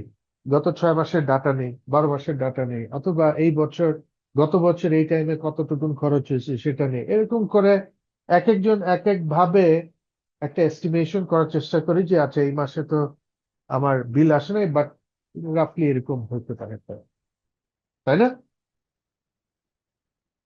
ঠিক কি না? Yes sir. Yes, sir. এখন আপনি হিসাব করলেন 6 মাসের অ্যাভারেজ ধরে, আমি করলাম 12 মাসের অ্যাভারেজ ধরে, আরেকজন করলো সে অ্যাভারেজই নিল না, সে বললো গত মাসে এত হয়েছে, এই মাসে আমি গত মাসে যা ছিল এটা এই মাসে আমি প্রভিশন করব। এই তিনটার মধ্যে কোনটা ঠিক? 300 ঠিক। Exactly, very good. সো তার মানে এই তিনটাই ঠিক যদি কনসিস্টেন্টলি করা হয়। আমি একবার 6 মাস করলাম, আরেকবার 3 মাস, আরেকবার 1 মাস, মন মতো করলে আবার এটা ঠিক না, তাই না? অ্যাকাউন্টিং এর একটা বড় principle, you have to maintain consistency. So আপনি কনসিস্টেন্সি যদি রাখেন প্রতি মাসে, প্রতি বছরই, প্রতিবারই আপনি 12 মাসের অ্যাভারেজ করেন, কোনো সমস্যা নেই, আপনারটা ঠিক। আমি যদি বলি 6 মাসেরটা করি, আমারটাও ঠিক। আরেকজন 1 মাসের, সেটাও ঠিক। এই তিনজনের অ্যামাউন্ট কি সেম হবে? নো না স্যার। স্যার, সেল হবে না স্যার। সেম হওয়ার পসিবিলিটি খুবই কম। But যদি হয়ে close যায় to তাহলে এটা থাকবে। দৈবক্রমে হয়ে যাবে, বাট এটা সেম হবে না, তাই না? So that's one thing. এইবার ডেপ্রিসিয়েশন, এরকম আমাদের অ্যাকাউন্টিং এর ডিফারেন্ট পলিসি আছে যেখানে which allows us যে এই ভ্যালুয়েশন বা মেজারমেন্টের কয়েকটা অপশন থাকে, আমরা যে কোনো একটা অপশনে উই ক্যান গো ফর। যেমন ইনভেন্টরি ভ্যালুয়েশনের ক্ষেত্রে we can either go for কি কি আপনারা বলেন, ভ্যালুয়েশনের 3টা মেথড আছে, তাই না? ইনভেন্টরি ভ্যালুয়েশন কি কি ভ্যালুয়েশন? লিফ ও ফিফো, এবারে ওর মধ্যে লিফও তো অলরেডি বাতিল হয়ে গেছে। হ্যাঁ, সো তাহলে মানে ফিফো এবং ওয়েটেড অ্যাভারেজ করা যায়, তাই তো? জি স্যার। Yes sir. সো একজন যদি ফিফোতে করে আরেকজন যদি ওয়েটেড অ্যাভারেজে করে, স্টক ভ্যালু তার ডিফারেন্ট হবে না? ডিফারেন্স হবে। হবে স্যার। ডিফারেন্স হবে, তাই তো? স্টক ভ্যালু যদি ডিফারেন্ট হয় তার মানে কি দুইটা কোম্পানি একই আইডেন্টিক্যাল বিজনেস যদি করে, স্টিল দুইটা ওয়েতে ইনভেন্টরি ভ্যালু করার কারণে দুই ধরনের প্রফিট আসবে না? Yes sir. But in reality দুইটার আলটিমেটলি নেচার কিন্তু সেম। আলটিমেটলি আমরা যদি ওয়েলথ কনসিডার করি, দুইটার ওয়েলথ সেম, বাট ভ্যালুয়েশনের কারণে আমার প্রফিট দুইটা দেখাচ্ছে। এরকম আরো অনেক পলিসি আছে, যেমন ডেপ্রিসিয়েশনে there are different types of depreciation policy আছে। হ্যাঁ, আপনার ইউজফুল লাইফ নিয়ে আপনার ডিফারেন্স হতে পারে। কেউ বলতে পারে আমি মেশিন, আমার কাছে ইউজফুল লাইফ 10 বছর, আরেকজন বলে না না এটা 7 বছরের বেশি যাবে, আরেকজন বলতে পারে 15 বছর। সো এই যে ডিফারেন্ট ইউজফুল লাইফের কারণে again depreciation expense will be totally different, যেটার কারণে আমার আলটিমেট প্রফিটের উপরে কি হতে হবে। So the point that I'm trying to make here is profit is a very ambiguous একটা term. এটা objective না, it's subjective, and it is subjective to different policies, estimation criteria, and all those other things যেটা organization to organization, man to man vary করে। So একটা subjective জিনিস দিয়ে আমরা কোনো অবজেক্টিভ ভ্যালুয়েশন করে কোনো অবজেক্টিভ ভ্যালুয়েশন করতে পারি না। আমি বুঝাইতে পারলাম?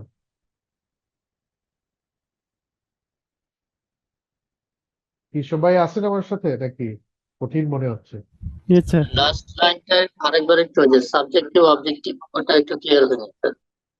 ওকে, সাবজেক্টিভ মানে কি? সাবজেক্টিভ মানে কোনো একটা জিনিস যেটা, ওকে আমি অবজেক্টিভ বুঝাই। অবজেক্টিভ হচ্ছে ইরেসপেক্টিভ অফ কে দেখতেছে, কোনো সমস্যা নাই, এটা রেজাল্ট সবই একই হবে। যেমন 2+2, এটা আপনি হিসাব করেন আর একজন কম্পিউটার সায়েন্টিস্ট করুক, আর একজন ফিজিসিস্ট করুক, একজন ডাক্তার করুক, আর একজন মুদির দোকান করুক, 2+2 always will be 4. So this is an objective একটা statement, 2+2 = 4, এই ক্যালকুলেশনটা, দ্যাট ইজ অবজেক্টিভ। এখানে কোনো সাবজেক্টিভিটি নাই, মানে আমি আমার মতো করে বলতে পারবো না 2+2 মানে হচ্ছে 5, তার মানে আমি রং।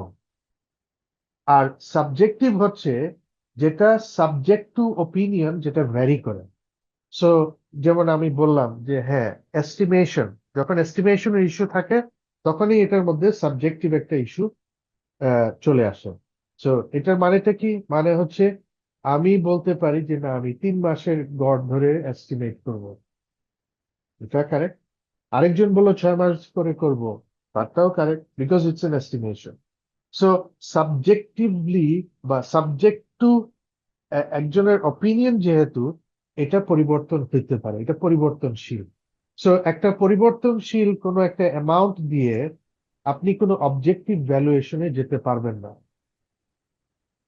বুঝাইতে পারলাম? মানে এটা জি স্যার, জাজমেন্টাল। বুঝতে পারছি। Exactly, judgemental, very good word, এক গ্লাস জাজমেন্টাল। পানি, অর্ধেক গ্লাস পানি, কেউ বলবে হাফ গ্লাস পূর্ণ, কেউ বলবে হাফ গ্লাস খালি, এরকম আর কি। এটা ভেরি গুড, দুজনে রাইট, বাট এক্স্যাক্টলি, আপনি একদম ফিলোসফিক্যাল ইয়েতে চলে গেলেন, but you are correct, it's subjective, it is subject to somebody's opinion. সে কিভাবে জিনিসটা দেখতেছে, এবং তাকে আপনি ভুল বলতে পারবেন না। যে অর্ধেক খালি বললো সে ভুল না, আবার যে অর্ধেক ভরা পড়লো সেও ভুল না, তাই না? দুইজনেই রাইট, বাট দুইজনের স্টেটমেন্ট কিন্তু totally different based on their perspective. So again, মানে মুদ্রা কথা হচ্ছে গিয়ে যে এই জন্য প্রফিট ইজ নট এ ভালো জিনিস, এই জন্য আমরা ওয়েলথ নিয়ে কথা বলতে পারি, কারণ ওয়েলথ ইজ সামথিং যেটা অবজেক্টিভলি মেজার করা পসিবল হয়। ওকে, ক্লিয়ার সবাই? Clear sir. ওকে, সো এখানে এই জিনিসগুলোই আছে, এগুলো আপনারা পড়ে নিন, খুব কঠিন কিছু। আচ্ছা, সেটিং বিজনেস অবজেক্টিভ। সো ফার্স্টে হচ্ছে আমার mission, who we are, what we value. Vision statement, আমরা what we want to become, আমরা কি হইতে চাই। গোলস এন্ড অবজেক্টিভস, টার্গেট যাই বলেন, আমরা গোলস এন্ড অবজেক্টিভই বলি, যে এটা আমরা কিভাবে, হাউ ডু উই গেজ আমার success, degree of success.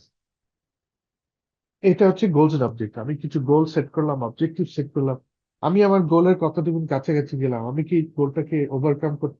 So that gives us a gauge, একটা মাপকাঠি, যার মাধ্যমে আমার সাকসেসটাকে, ডিগ্রি অফ সাকসেসটাকে উই ক্যান মেজার।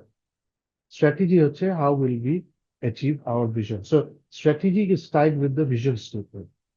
সো আমরা কি করলে আমার ভিশনটা হবে, that is the strategy. So আমি, আমাদের এখানে যারা আছেন সবার সবার যদি বলি, আমাদের স্ট্র্যাটেজি হওয়া উচিত how to become a chartered accountant.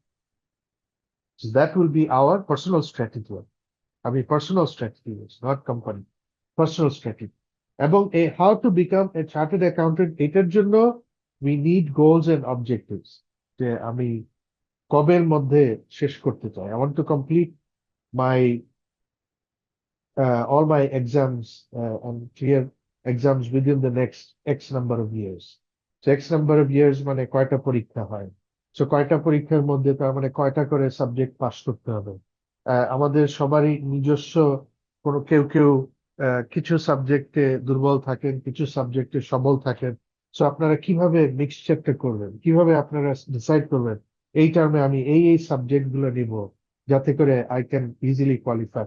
So all of this হচ্ছে গিয়ে যে এইখানে এই যে গোলস এন্ড অবজেক্টিভ আমি সেট করব, যে আমি কোনটা পড়বো, কয়টা করে নিব, কি করব, আলটিমেটলি কোথায় যাব। আর প্ল্যানিং পার্ট হচ্ছে গিয়ে ওই স্ট্র্যাটেজিতে। আচ্ছা ঠিক আছে, ওই যে বললাম যে আমি দুইটা অঙ্ক নিব, একটা থিওরি নিব, অথবা দুইটা থিওরি নিব, একটা অঙ্ক নিব। That will B my strategy based on my competency. আমার কম্পিটেন্সি কি সেটার উপরে ডিপেন্ড করবে আমি কিভাবে সাজাবো। অনেকে আছেন না আমাদের মধ্যে যে যারা থিওরি পার্টটা খুব ভালো পছন্দ করেন, তো তাদের স্ট্র্যাটেজি এক ধরনের হবে। আবার অনেকে আছেন যারা ম্যাথমেটিক্স সাইডে ভালো, অঙ্ক ভালো পারেন, বোঝেন, তাদের স্ট্র্যাটেজি এক ধরনের হবে। কেউ আছেন ট্যাক্সে ভালো, তার স্ট্র্যাটেজি এক ধরনের হবে। আমাদের সবার একটা কমন প্রবলেম হচ্ছে ইংলিশে সমস্যা।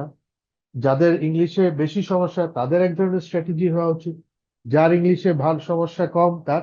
সো এই যে স্ট্র্যাটেজি গুলো হচ্ছে ইন্ডিভিজুয়াল লেভেলে যার যার নিজস্ব কম্পিটেন্সির উপরে ডিপেন্ড করবে কিভাবে আপনি জিনিসটা ফর্মুলেট করবেন, সো দ্যাট আলটিমেটলি আপনার ভিশনটা অ্যাচিভ করতে পারেন। Am I clear? আচ্ছা, কারো কোনো প্রশ্ন আছে?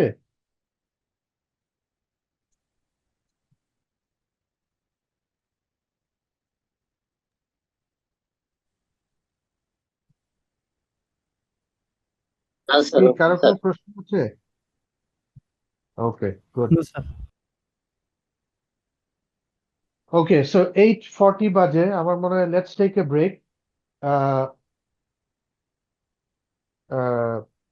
Last time we took a break for I think 20 minutes, is it? Last time? Okay sir. So 20 minutes, so we will start at 9 o'clock, right? Okay sir. Okay G Okay. Sir. Okay.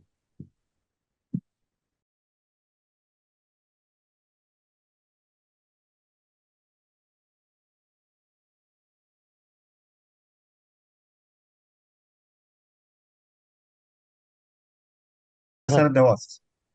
হ্যাঁ, okay, ঠিক আছে।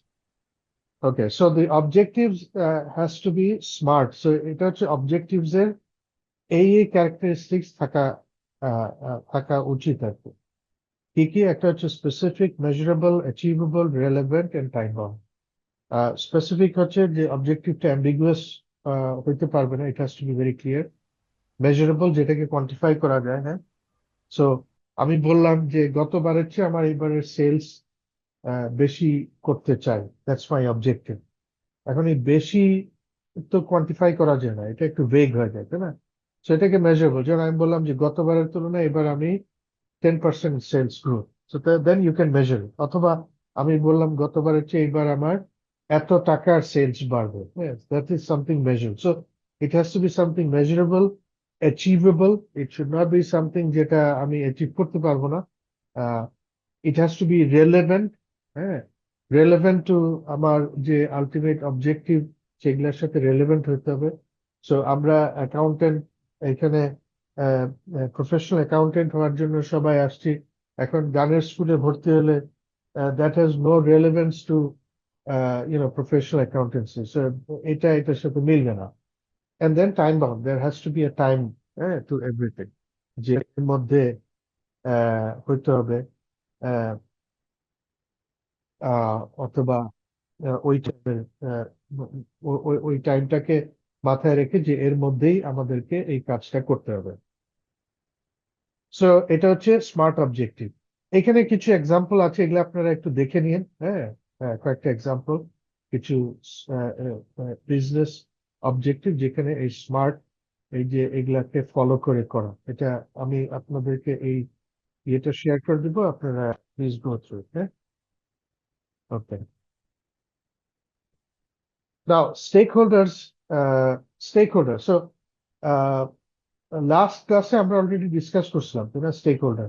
Stake holder হচ্ছে যারা directly or indirectly, যাদের অর্গানাইজেশনের সাথে কোনো না কোনো সম্পর্ক, ইন্টারেস্ট যুক্ত আছে, আর যারা এফেক্টেড হয়।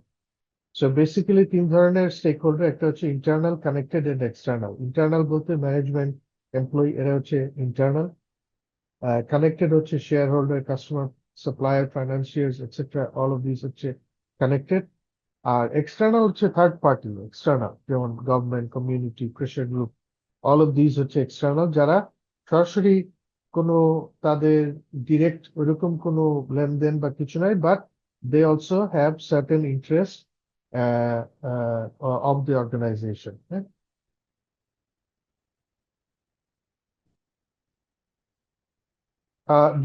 ডিপেন্ডেন্সিটা হচ্ছে গিয়ে যে একটা স্টেক হোল্ডারদের উপরে একটা অর্গানাইজেশন কতটুকু ডিপেন্ডেন্ট। হ্যাঁ, সো এখানে স্টেক হোল্ডারদের বার্গেনিং স্ট্রেংথ ধরে ডিপেন্ডেন্সিটাকে 6টা ক্যাটাগরিতে ভাগ করা হয়েছে। সো একদম রাইট সাইডে হচ্ছে গিয়ে স্ট্রং, মানে স্ট্রং ডিপেন্ডেন্সি, আর উইক হচ্ছে গিয়ে যেখানে ডিপেন্ডেন্সিটা কম আছে। হ্যাঁ, সো ফার্স্টে আমরা একদম লেফট যেটা উইক দেখি, command dictated by company. So weak dependency মানে হচ্ছে গিয়ে এখানে আহ, এই এই এই এই পার্টিকুলার স্টেক হোল্ডারের ডিপেন্ডেন্সি এতই কম যে কোম্পানি কমান্ড করেন। হ্যাঁ, আর একদম ডান দিকে দেখেন command dictated by stakeholder. So এটা হচ্ছে যেখানে স্টেক হোল্ডারদের ডিপেন্ডেন্সিটা অনেক স্ট্রং থাকে, সেক্ষেত্রে স্টেক হোল্ডাররা ডিক্টেট করে বা কমান্ড করে কি হওয়া উচিত কি না হওয়া উচিত। এবং in between there are different levels, যেটাতে ওই যে ডিগ্রি অফ ডিপেন্ডেন্সিটা কম বেশি হয়। সো একটা একটা একটা গ্রুপ অফ স্টেক হোল্ডার, একজন স্টেক হোল্ডারের তার কতটুকু ইনফ্লুয়েন্স আছে হ্যাঁ কোম্পানির উপরে, বা তার কোম্পানি তার উপরে কতটুকু ডিপেন্ডেন্সি, এইটার ফলে ওই পার্টিকুলার স্টেক হোল্ডার কিন্তু তখন সে তার ইনফ্লুয়েন্সটা অর্গানাইজেশনে মানে খাটাইতে পারে। এবং অর্গানাইজেশন, সো তখন কি হয়, অর্গানাইজেশন যত ডিসিশন গুলো হয়, বিশেষ করে স্ট্র্যাটেজিক ডিসিশন গুলা দেখতে হয় যে এইটা ওই পার্টিকুলার স্টেক হোল্ডার যার কিনা স্ট্রং ইনফ্লুয়েন্স আছে সে অ্যাকসেপ্ট করে কিনা। সে যদি অ্যাকসেপ্ট না করে দেন আবার ওই ওই স্ট্র্যাটেজি তখন ইমপ্লিমেন্টেশন করা যাবে না বা করতে পারবে না। কেন? বিকজ এরা তখন বাধা দিবে এটা। ওকে,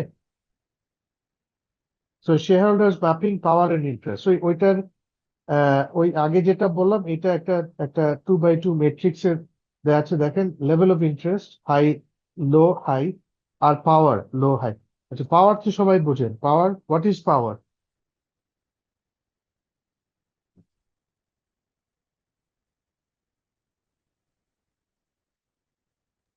হ্যাঁ, কেউ কন্ট্রোলটা বলতে যার পারবেন? কাছে থাকে, controlling capacity, to control what? Situation অথবা মানে ডিসিশন, ডিসিশন। ডিসিশন।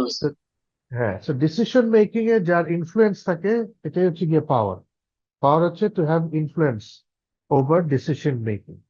আর ইন্টারেস্ট তো বোঝেনি, ইন্টারেস্ট হচ্ছে যে তার মানে ওই পার্টিকুলার স্টেক হোল্ডারের ইন্টারেস্টটা কি এই অর্গানাইজেশনের প্রতি। সো আমরা যদি দেখি দুইটা, সো একটা হচ্ছে পাওয়ার হাই, সো আমরা একটা একটা করে দেখি। হ্যাঁ, যেখানে পাওয়ার ইজ হাই মানে যেই স্টেক হোল্ডারের পাওয়ার ইজ হাই এবং তার level of interest is also high, তাহলে হচ্ছে এই যে ডি ডি ডি যে মানে ঘর যেটা ডি, এই যে orange, strategy must be acceptable. So এই স্ট্র্যাটেজি আমরা যেটাই ফর্মুলেট করি, it it must be acceptable to these stakeholders, যাদের পাওয়ারও হাই, ইন্টারেস্টও হাই। যাদের পাওয়ার হাই কিন্তু ইন্টারেস্ট হচ্ছে লো, তাদেরকে হচ্ছে should be kept inform, must be treated with care, should be kept, আচ্ছা এখানে ওই ইয়েটা আসলে শুড বি কেপ্ট ইনফর্ম আর কি। সো তাদেরকে প্রথম কথা হচ্ছে তাদেরকে খুব কেয়ারফুলি ট্রিট করতে হবে, যদিও এদের ইন্টারেস্ট কম, বাট যদি তাদের পাওয়ার বেশি থাকে তাদেরকে ইনফর্মড রাখতে হবে। এবং তারা অনেক সময় ডিকটেট করতে পারে যে এইভাবে এইভাবে করা উচিত, তাদের এই ডিকটেশন গুলা আমরা আমলে নিতে হবে, মানে একদম মানে ফালায় দেওয়া যাবে না। সো তাদেরকে যথেষ্ট কেয়ার নিয়ে কাজ করতে হবে বা তাদেরকে কেয়ারে রেখে স্ট্র্যাটেজি ফর্মুলেট করতে হবে। যাদের পাওয়ার লো এবং ইন্টারেস্ট লেভেল লো, তাদের ক্ষেত্রে ভেরি মিনিমাল এফোর্ট। হ্যাঁ, মানে জানাইলেও হয়, না জানাইলেও হয়, মানে দুধ ভাত আর কি। আর লেভেল অফ ইন্টারেস্ট হাই কিন্তু তাদের পাওয়ার যদি কম থাকে, তাহলে do not have great ability to influence, but views can be important in influencing more powerful stakeholders. So তাদের যদিও সরাসরি ভাবে পাওয়ার না থাকলেও তারা যাদের পাওয়ার আছে তাদেরকে তারা ইনফ্লুয়েন্স করতে পারে। সো এই জন্য তাদেরকে প্রপারলি ইনফর্ম রাখা এবং তাদেরকেও আহ, কি বলা যায় যে তাদের তাদের ব্লেসিংস গুলাও দরকার এই স্ট্র্যাটেজি ফর্মুলেশন। ঠিক আছে সবাই? Yes, sir.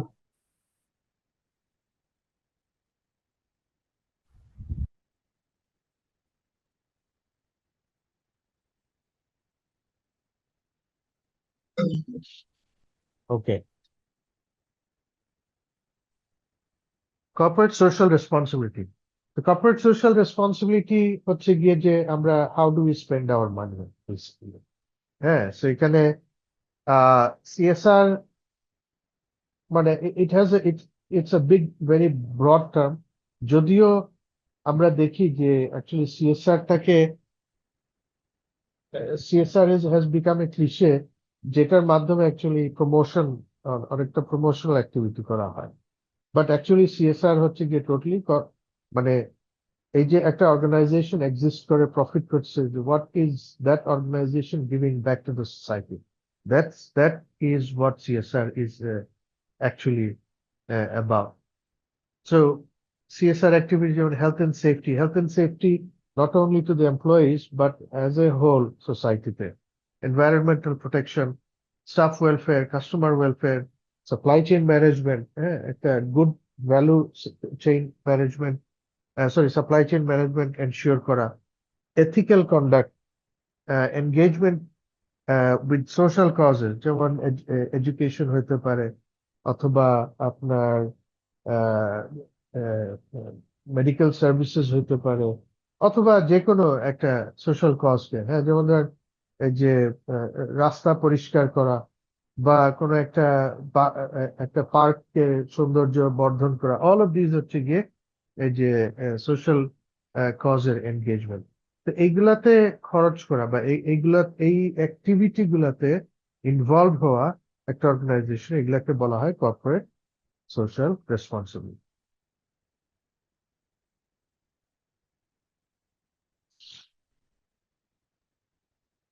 Sustainability.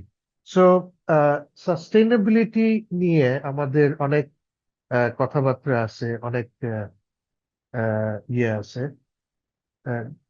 Just a second.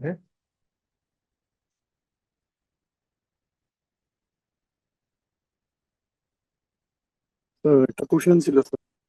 Sure sure, please. Sir এই যে আমরা যে টপিক গুলো পড়ছি স্যার, আলটিমেটলি তা আমাদের স্যার এই লেভেলের কোশ্চেন গুলো কিভাবে থাকবে? আর এটা কি কেস আমাদের আকারে থাকবে? প্রশ্ন, ডিরেক্ট প্রশ্ন সাধারণত হয় না, প্রশ্ন হবে সব ওই কেস স্টাডির আকারে। কেস স্টাডির মধ্যে থেকেই আপনার বিভিন্ন ধরনের কেস স্টাডি থাকবে, সেখান থেকে আপনাকে আইডেন্টিফাই করে নিতে হবে যে অ্যাকচুয়ালি কোনটা অ্যাপ্লিকেবল হবে বা কোন কোন ইয়েটা কাজ করতে হবে।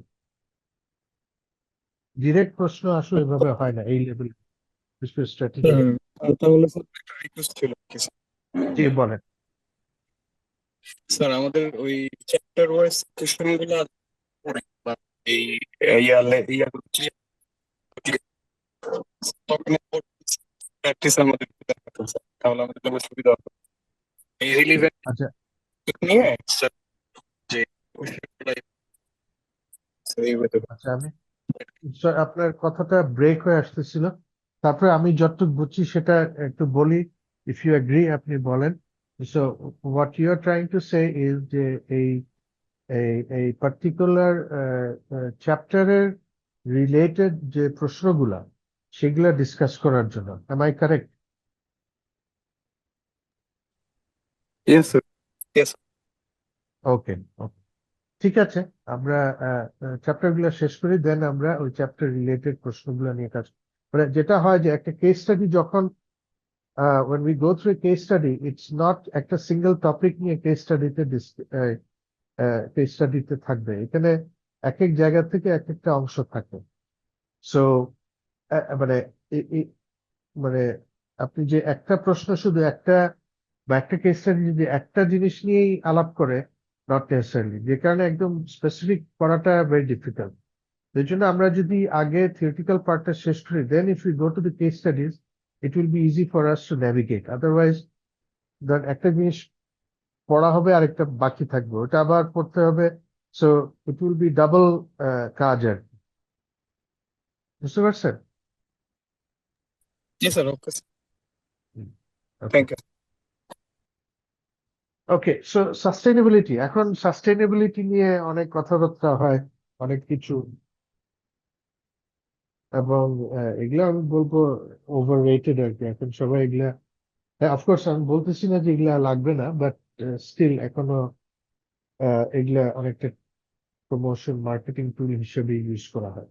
এনিওয়ে, সাস্টেইনেবিলিটির একটা ইয়ে হচ্ছে গিয়ে 3P। 3P হচ্ছে প্ল্যানেট, প্রফিট এন্ড পিপল, বা প্রসপেরিটি অনেক সময়, সরি, প্ল্যানেট, প্রসপেরিটি, পিপল অনেক সময় বলা হয়, বা প্ল্যানেট, প্রফিট এবং পিপল। সো প্ল্যানেট যেটা, এটা এনভায়রনমেন্ট ফ্রেন্ডলিনেস নিয়ে কথা বলে, যে আমরা যে এনভায়রনমেন্টে থাকি, we have to take care of this environment, otherwise environment যদি না থাকে তাহলে তো মানুষই থাকবে না। মানুষ যদি না থাকে তাহলে তো বিক্রি করার কেউ নেই, শুধু ব্যবসাও নেই, আমরাও থাকবো না। So that's one aspect of this whole thing of sustainability. Second হচ্ছে গিয়ে প্রফিট। অফকোর্স একটা অর্গানাইজেশনকে সাস্টেইন করতে গেলে তাকে প্রফিট জেনারেট করতে হবে, হ্যাঁ, তার ভ্যালু ক্রিয়েশন করতে হবে, করে তাকে প্রফিট করতে হবে। সে যদি সাস্টেইনেবল না হয়, সে যদি সেলফ সাস্টেইনেবল না হয়, তাহলে ওই অর্গানাইজেশন রান করতে পারবে না। আমি নিজে না খেয়ে আমি আরেকজন খাওয়াতে পারবো না। So আগে আমাকে নিজে খেয়ে করে বাঁচতে হবে, দেন আমি অন্য কাউকে হেল্প করতে পারবো। এন্ড ফাইনালি হচ্ছে গিয়ে পিপল। পিপল হচ্ছে সোশ্যাল পার্টটা, যে socially responsible, we have to be socially responsible, আর সোশ্যাল রেসপন্সিবিলিটি নিয়ে আমাদের কাজ করতে হবে। সো ইফ ইউ সি, আপনারা সবাই দেখতেছেন এখানে তিনটা সার্কেল দেখতেছেন তো সবাই, তাই না?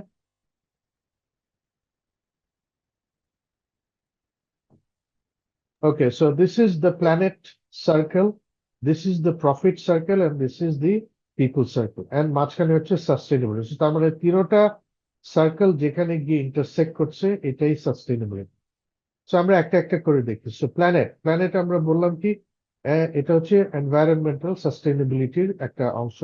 সো বিজনেস রেসপন্সিবিলিটি, প্ল্যানেটের উপরে তার কি ইম্প্যাক্ট হচ্ছে সেটা তাকে কনসিডার করা উচিত, এবং যাতে করে প্ল্যানেটের উপরে মিনিমাম এফেক্ট হয় সেইভাবে কাজ করতে হবে। সো আমরা এখন দেখি অনেকে যে কার্বন এমিশন নিয়ে কথা বলেন, যে কার্বন ফুটপ্রিন্ট কমাইতে হবে, আমাদের ফসিল ফুয়েল কমাইতে হবে, আমাদেরকে রিজেনারেটিভ বা রিনিউয়েবল এনার্জির দিকে যেতে হবে। অল অফ দিস যা বলি আমরা, এগুলো হচ্ছে এই এনভায়রনমেন্টাল ফ্রেন্ডলিনেসের একটা অংশ। এন্ড দেন প্রফিট তো একটু আগে বললাম যে business has to make profit, তার প্রফিট না হলে তো অর্গানাইজেশন সার্ভাইভ করতে পারে। সো আমরা যদি প্ল্যানেট এন্ড প্রফিট এই দুইটা গিয়ে ইন্টারসেক্ট করতেছে হচ্ছে গিয়ে ভায়াবলটা হচ্ছে গিয়ে আমার প্রফিট, অফকোর্স আমাকে এমন ভাবে প্রফিট ম্যানেজ করতে হবে যেই profit economically and environmentally viable. So শুধু পয়সা দিয়ে ভায়াবল হলে চলবে না, environmentally it has to be viable. So আমি যদি কোনো কেমিক্যাল ইউজ করি, সেই কেমিক্যালের যে ওয়েস্টটা, সেটা প্রপারলি ট্রিট হচ্ছে কিনা সেটাকে আমাকে এনশিওর করতে হবে। আদারওয়াইজ কি হবে, আমার এই কেমিক্যালটা এই মাটি দিয়ে পানিতে যাবে, পানি পলিউটেড হবে, মাটি পলিউটেড হবে, আলটিমেটলি পানি পলিউটেড হওয়া মানে পানির মাধ্যমে আরো অনেক কিছু এফেক্টেড হবে, মাটির থেকে অনেক কিছু পলিউটেড হবে। সো এই জায়গায় we have to be cautious, and আমরা যেভাবেই কাজ করি, it has to be economically and environmentally viable. So that's the planet and প্রফিটের যে যোগ সংযোগ, এই ভায়াবল পার্টটা। আচ্ছা, পিপল আমরা বলছিলাম, পিপল হচ্ছে গিয়ে যে পিপল দের বা সোশ্যাল যে রেসপন্সিবিলিটি পার্টটা পিপলকে নিয়ে। সো এখানে লোকজনদের ওয়েলবিং, তার এমপ্লয়ি হতে পারে, তার কাস্টমার হতে পারে, তার সাপ্লায়ার হতে পারে। সো তাদের ওয়েলবিং নিয়ে কনসিডার করা, তাদেরকে প্রপার এনভায়রনমেন্ট, কাজের এনভায়রনমেন্ট দেওয়া, এথিক্যালি কাজ করা, এথিক্যাল বিহেভ করা, হ্যাঁ, তাদের খেয়াল রাখা, তাদের এডুকেশন, তাদের ডেভেলপমেন্ট, সো তাদের এই জিনিসগুলা করা। কেন? কারণ ওরাই যদি না থাকে কাজ করবে কি, তাই না? সো ইউ নিড, একটা organisation needs its people to work. ধরেন একটা কোম্পানি, একটা একটা একটা একটা ইন্ডাস্ট্রি, একটা প্রতিষ্ঠান, আপনি state of the art technology বাজারে গিয়ে you can buy super duper complicated একটা একটা সফটওয়্যার ইনস্টল করতে পারবেন। আচ্ছা, আমাকে একটু এক্সকিউজ করতে হবে, আমার একটা কল আসতেছে। আমি 2 মিনিট আপনাকে, আমি ব্যাক। ওকে।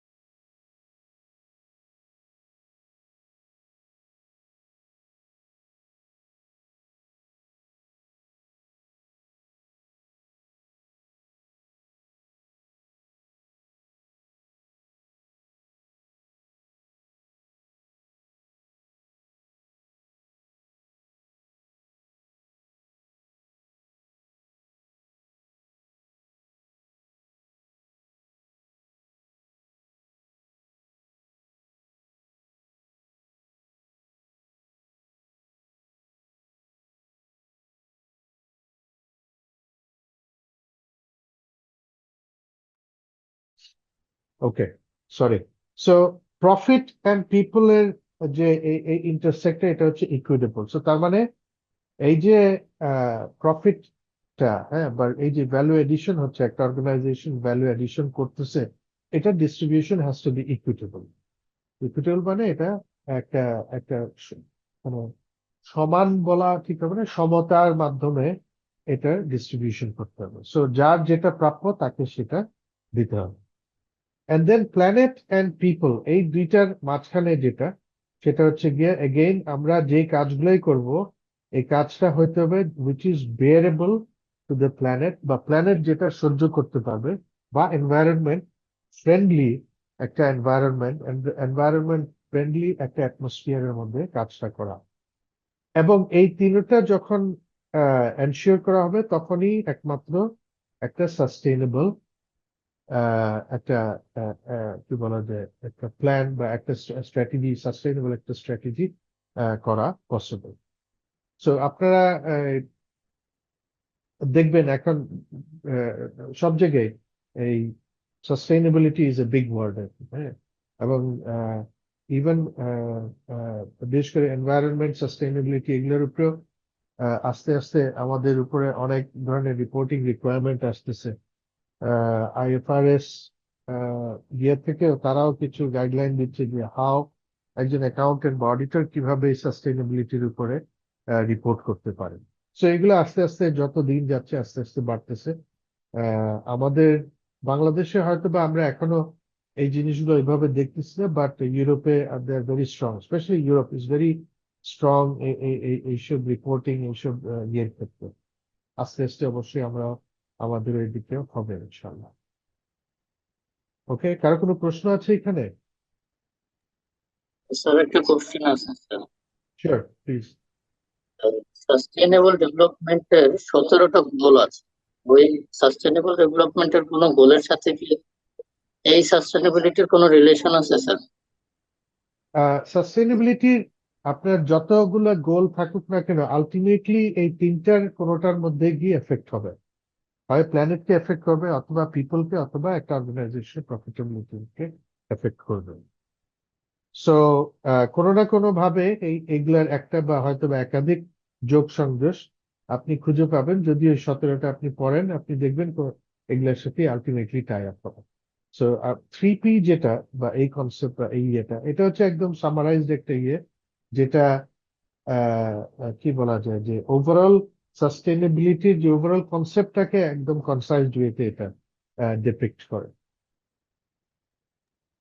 আরেকটা কোশ্চেন, জি পরীক্ষায় এই সাস্টেনেবিলিটি সম্পর্কে কোনো কোশ্চেন আসে, তখন কি হ্যাঁ। এইটার আলোকে ওই 17টা গোলের কোনোটা স্পেসিফিক নাম ধরে লিখে বর্ণনা করা লাগবে স্যার?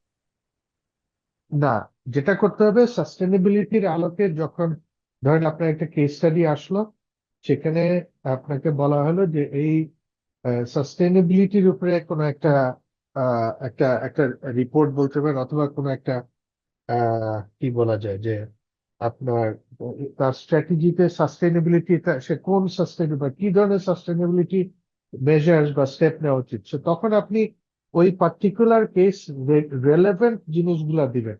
নট নেসেসারিলি সবগুলাই সবার ক্ষেত্রে অ্যাপ্লিকেবল হবে, তাই না? বুঝতে পারছেন? স্যার রিলেভেন্ট বলতে কি ওই বইয়ের আলোকে, নাকি এই সাস্টেনেবল ডেভেলপমেন্ট গোলের যেগুলো আছে 17টা ওইখান থেকে যেগুলো আহ, রিলেভেন্ট সেগুলো নিয়ে আসে? না, আমি বলতেছি যে আপনার যে কেসটা দিবে সেই কেসের সাথে রেলেভেন্ট দিবে।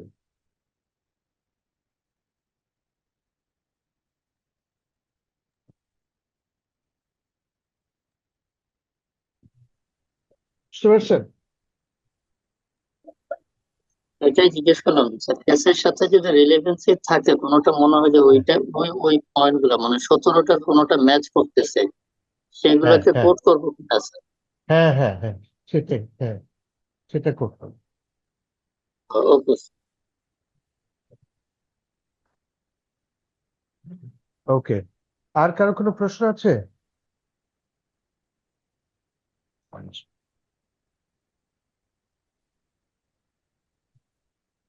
স্যার আমাদের টপিকের সাথে যদি একটু কোশ্চেন গুলো স্যার একটু রিলেটেড করা যায় তো স্যার আমাদের জন্য আরো স্যার আন্ডারস্ট্যান্ডেবল হবে স্যার। ওকে, তো তার মানে আমরা যেই আপনারা বলছেন যে যেই সাবজেক্টটা আমরা পড়তেছি ওইটার রিলেটেড প্রশ্নগুলো ডিসকাস করে নেওয়া, এটাই তো? জি স্যার, তাহলে স্যার আমরা স্যার বুঝতে পারবো যে কিভাবে অ্যান্সার গুলো দিতে হবে। স্যার ওইখানে যদি আমাদের কোনো কোশ্চেন থাকে তখন স্যার আপনাকে আরো কোশ্চেন করতে পারবো স্যার। তার মানে স্যার শুধু আমরা শুধু এই পড়ে যাচ্ছি, দেখা যায় যে স্যার আমরা মানে কোশ্চেনের সাথে কোনো রিলেশন সেট আপ করা হচ্ছে না স্যার। ওকে, ঠিক আছে, তাহলে আমরা নেক্সট ক্লাসে let us spend some time also on the questions. হ্যাঁ, so যেটা করতে পারি যে আমরা সোফার যেগুলো দেখলাম সেগুলোর রিলেটেড প্রশ্নগুলো দেখলাম, আর প্লাস নেক্সট ক্লাসে আমরা যেটা ডিসকাস করলাম সেটার প্রশ্নগুলো নিয়ে একটা আলাপ করলাম, ঠিক আছে? Thank you sir. আর so in the meantime আপনারাও যেটা করতে পারেন ভালো হয়, তাহলে এটা আমার মনে হয় আরেকটু আহ, আহ, আহ, আচ্ছা, একটু ধরবেন তাই আমার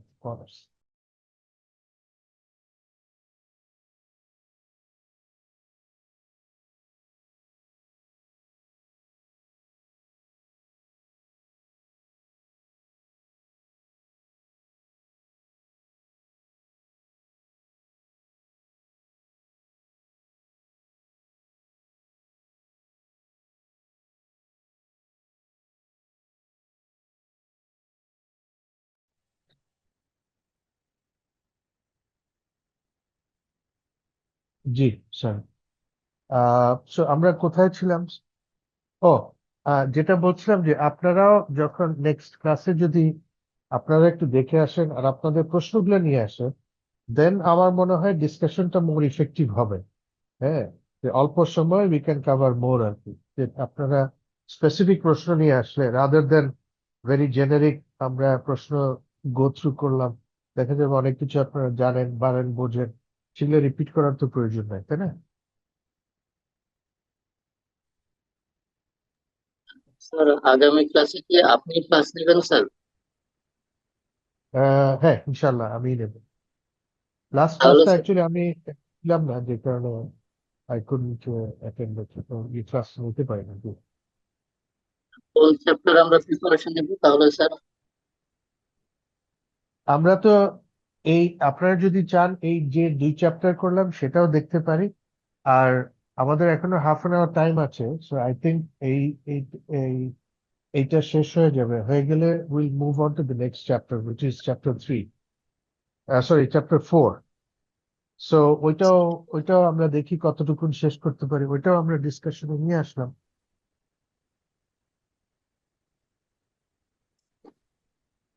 ঠিক আছে। ঠিক আছে।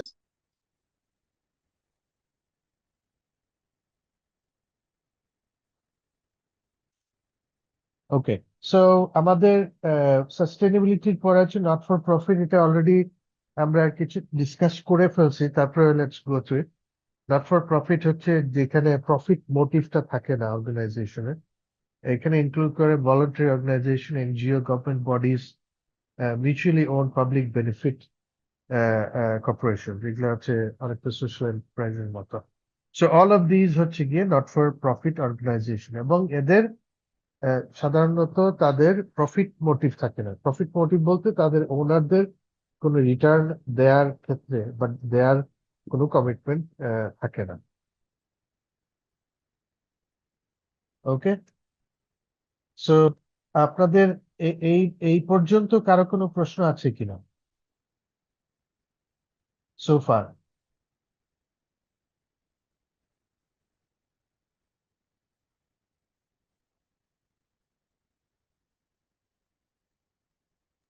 না স্যার, শুধু ওই যে ওকে, কোশ্চেন যেটা আলোচনা করবেন ওটা যদি আগামী ক্লাসে দেন তাহলে স্যার ভালো হবে। হ্যাঁ, বুঝি নাই সরি, কোশ্চেন। মানে পরীক্ষার আলোকে যে ধরনের কোশ্চেন হতে পারে ওই কোশ্চেন গুলো যদি আগামী ক্লাসে আলোচনা করেন তাহলে মানে টোটাল কমপ্লিট হয়ে যাবে। হ্যাঁ হ্যাঁ, ওটা এখন তো কোনো আমরা প্রশ্ন করব, নেই। ওটা তো নেক্সট ক্লাসে আমরা করব। হ্যাঁ, সো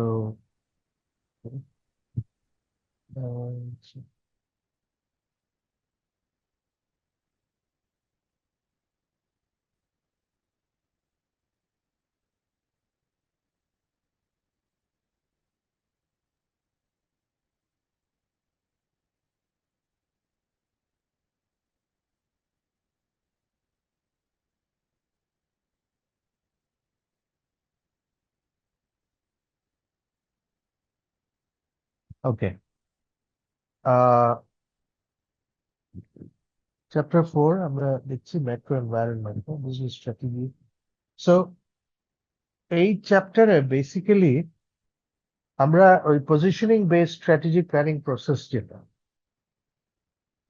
সেটার এই যে স্ট্র্যাটেজিক অ্যানালিসিস পার্ট, এখানে অনেকগুলা স্টেপ আছে: external analysis, internal analysis, corporate appraisal mission. So আমরা এখন এই মুহূর্তে এই পার্টিকুলার প্রথম যেটা এক্সটার্নাল অ্যানালিসিস, এই পার্টটা এখন আরেকটু ডিটেলস দেখবো। হ্যাঁ, তো এটাই হচ্ছে গিয়ে আমাদের এক ম্যাক্রো ইকোনমিক যে এনভায়রনমেন্ট যেটা, সেটা। So the importance of management understanding business, এটা কেন প্রয়োজন? Why we need to understand the business environment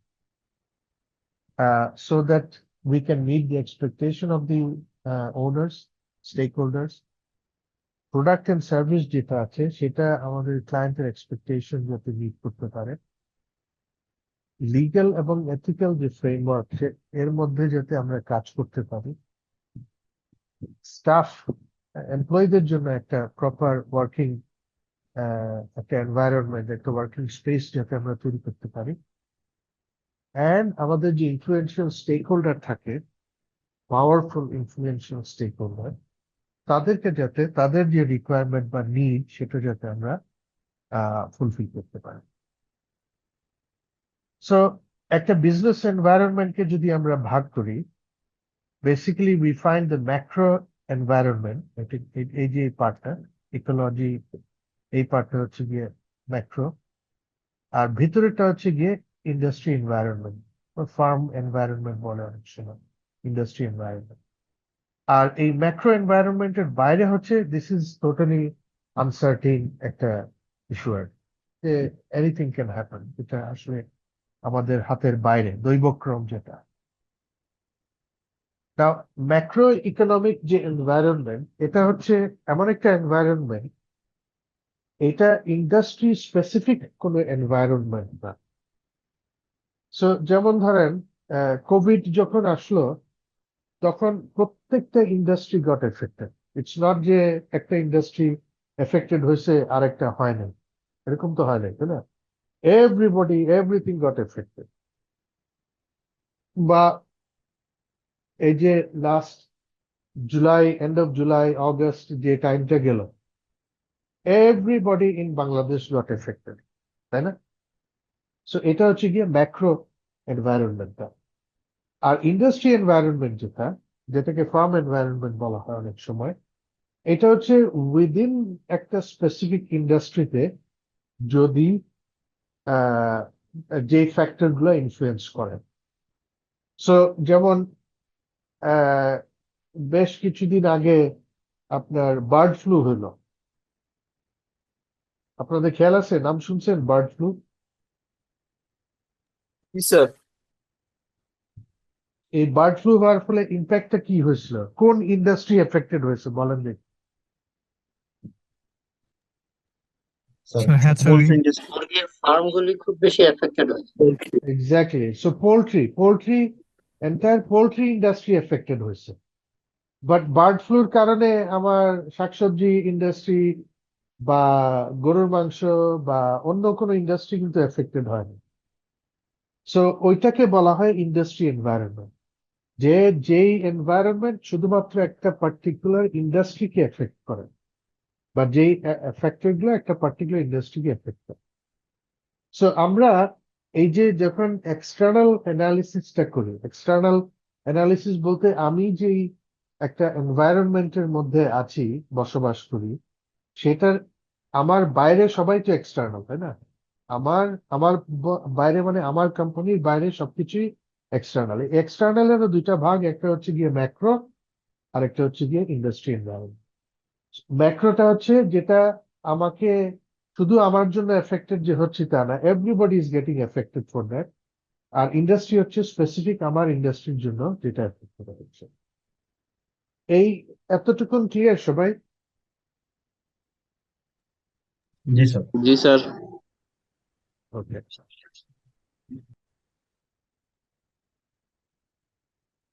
so আমরা প্রথমে এই যে ম্যাক্রো ইকোনমিক যে এনভায়রনমেন্ট, এইটার অ্যানালিসিস করার জন্য একটা টুল ইউজ করা হয়, এটাকে বলা হয় পেস্টেল।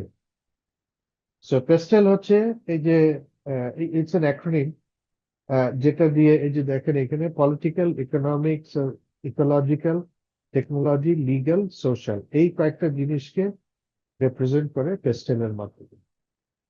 সো আমরা একটা একটা করে দেখি। সো পলিটিক্যাল ফ্যাক্টরে আমার কি কি বিষয় আমাকে এফেক্ট করে, আমাকে বলতে ইটস এগেইন আমি বলছি it's not any industry specific impact, as a whole আমার entire environment gets affected. So number one হচ্ছে social welfare policy.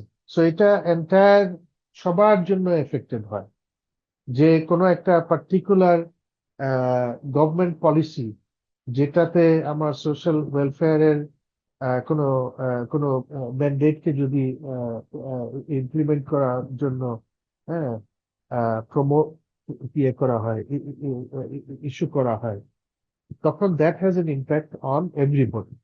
Taxation policy, এটা ডিরেক্ট হতে পারে, ইনডিরেক্ট হতে পারে। এই দুইটা ট্যাক্সেশন, যেমন ভ্যাটের ইম্প্যাক্ট, সবার ক্ষেত্রে কিন্তু এই ইম্প্যাক্টটা হয়। ট্যাক্সের ইম্প্যাক্ট, টিডিএস হতে পারে, duty impact, all of this সরাসরি এফেক্ট করে। রেগুলেশন, ডিফারেন্ট গভর্নমেন্ট রেগুলেশন, বিভিন্ন ধরনের রেগুলেশন আসতে পারে। এটা ফিসকাল হতে পারে, এটা মনিটারি হতে পারে, এটা ব্যাংকিং হতে পারে, এটা ট্রেড রিলেটেড হতে পারে, এটা ফরেন আপনার transaction related, so many thing. And finally হচ্ছে গভর্নমেন্ট স্টেবিলিটি। গভর্নমেন্ট স্টেবিলিটি কেন ইম্পর্টেন্ট? বিকজ গভর্নমেন্ট পরিবর্তন যখন হয় বা যদি হয়, তখন প্রত্যেকটা government has their own economic philosophy. যে ফিলসফিতে তারা তাদের ইকোনমিটাকে বা ইকোনমিক বেস গুলাকে তৈরি করে। সো গভর্নমেন্ট যখন পরিবর্তন হয়, দেখা যায় অনেক ক্ষেত্রে এই ইকোনমিক ফিলসফি গুলাও পরিবর্তন হয়, এবং প্রায়োরিটি গুলা পরিবর্তন হইতে পারে। So that also has a major impact on the overall environment. Then we have the economic factors. একটা তো বড় ফ্যাক্টর হচ্ছে গ্লোবালাইজেশন। গ্লোবালাইজেশন একসময় এটা একটা বড় ইম্প্যাক্ট ছিল, এখন globalisation has become something very normal, এবং এটাকে মাথায় রেখেই আমার কাজগুলো হয়। সো গ্লোবালাইজেশনের একটা বড় blessings Bangladesh as a country, আমরা এইটার বেনিফিট নিচ্ছি। কেউ বলতে পারবেন যে এটা মানে কোন ইন্ডাস্ট্রিটা আমরা সবচেয়ে বেশি বেনিফিটেড এই গ্লোবালাইজেশনের কারণে?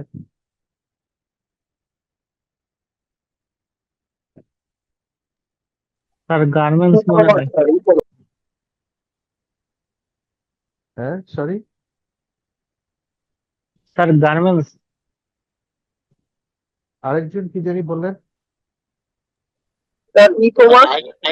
IT sector. ওকে, প্রথম হচ্ছে garments. Garments is the biggest, we are the biggest beneficiary of globalisation.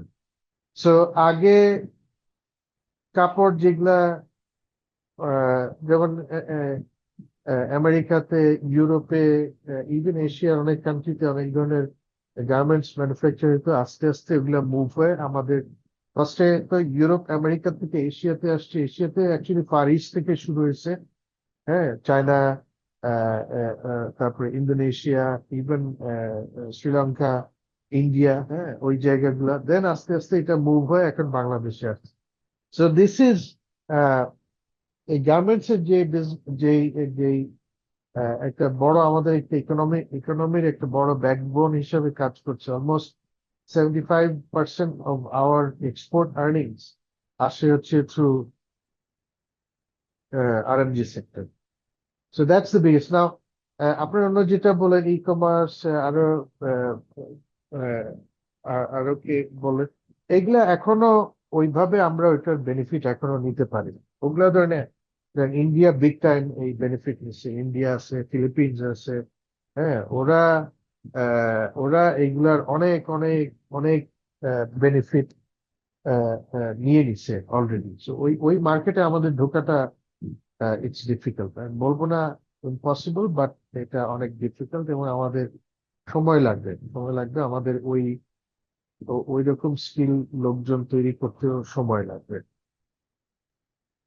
So that's globalisation. Business cycle, না, প্রতিটা বিজনেসের আপনার সাইকেল থাকে, এবং সাইকেলের কারণে আপনার ওভারঅল এনভায়রনমেন্টের উপরে একটা ইম্প্যাক্ট হয়। যেমন আমাদের দেশে যেখানে we have Muslim majority country, আমাদের দুইটা ঈদ হচ্ছে গিয়ে বিজনেস এই সাইকেলের জন্য ভেরি ইম্পর্টেন্ট, বিশেষ করে রিটেল মার্কেটে। হ্যাঁ, রিটেল মার্কেটে আপনারা যদি দেখেন যে এই এই দুইটা ঈদে, হ্যাঁ, হিউজ আপনার সার্জ হয় পার্টিকুলার প্রোডাক্টের সার্ভিসের, যেটা অন্যান্য মাস হয়তো বা থাকেই না। হ্যাঁ, অনেক প্রোডাক্ট আসে যেটা ওই মাসে, যেমন ধরেন খেজুর তো আমরা নর্মালি 11 মাস খাই না, খাইলেও ভেরি রেয়ারলি আর কি।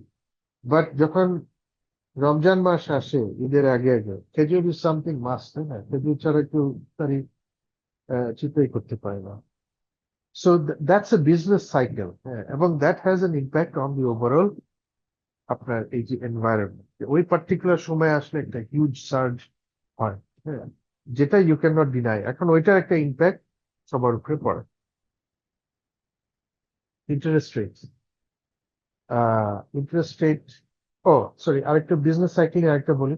এটা তো আমি বললাম যে ধরেন এই যে দুইটা যে ঈদের কথা, বাট এমনিও নর্মালি বিজনেসের একটা সাইকেল থাকে। সো বিজনেস কোনো সময় বুম হয়, উঠতে থাকে, উঠে একটা পয়েন্টে গিয়ে এটা একদম হাইয়েস্ট পিক হয়, তারপরে আস্তে আস্তে এটা ডিক্লাইন হয় একদম নিচে আবার। সো সাইকেলটা একটা সাইক্লিক অর্ডারে এটা ঘুরতে থাকে। সো ডিপেন্ডিং অন এই সাইকেলের কোন অবস্থানে আছি, এন্টায়ার ইকোনমি কিন্তু ওইভাবে এফেক্টেড হয়। সো যখন যদি বুমিং ইকোনমি হয়, সো তার মানে we are riding the curve উপরে যাচ্ছে, সেক্ষেত্রে দেখবেন প্রসপারিটি অনেক বেশি থাকে, মানি সার্কুলেশন হয়, ইনকাম জেনারেশন বেশি হয়, এমপ্লয়মেন্ট কমে যায়, প্রোডাকশন বেশি হয়। যেহেতু যেহেতু আনএমপ্লয়মেন্ট কমে যায়, তার মানে লোকের সেভিংস পটেনশিয়াল, সরি, আমার স্পেন্ডিং পটেনশিয়াল বেড়ে যায়। স্পেন্ডিং পটেনশিয়াল বাড়া মানে কনজাম্পশন বাড়তেছে, কনজাম্পশন বাড়া মানে ডিমান্ড ক্রিয়েট হচ্ছে, ডিমান্ড ক্রিয়েট হওয়া মানে প্রোডাকশন হচ্ছে, প্রোডাকশন হওয়া মানে প্রফিট বেশি আর্ন হচ্ছে, প্রফিট বেশি আর্ন হওয়া মানে again it is being ploughed back to the economy. So এই যে সাইকেলটা, হ্যাঁ, যখন এটা পজিটিভ মানে মানে আপওয়ার্ড ট্রেন্ড থাকে বিজনেসের, তখন ওভারঅল ইকোনমিতে সব এফেক্টেড হয়। আবার উল্টাটাও হয়, যখন এটা ডিক্লাইনিং হয় তখন লোকজনের স্পেন্ডিং কমে যায়, আনএমপ্লয়মেন্ট বেড়ে যায়।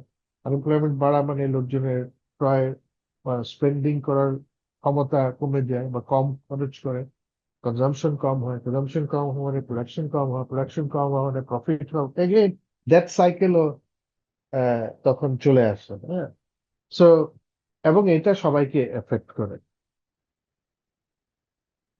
ইন্টারেস্ট রেট তো গভর্নমেন্ট, আপনারা জানেন যে গভর্নমেন্ট তার পলিসি দিয়ে, মনিটারি পলিসি দিয়ে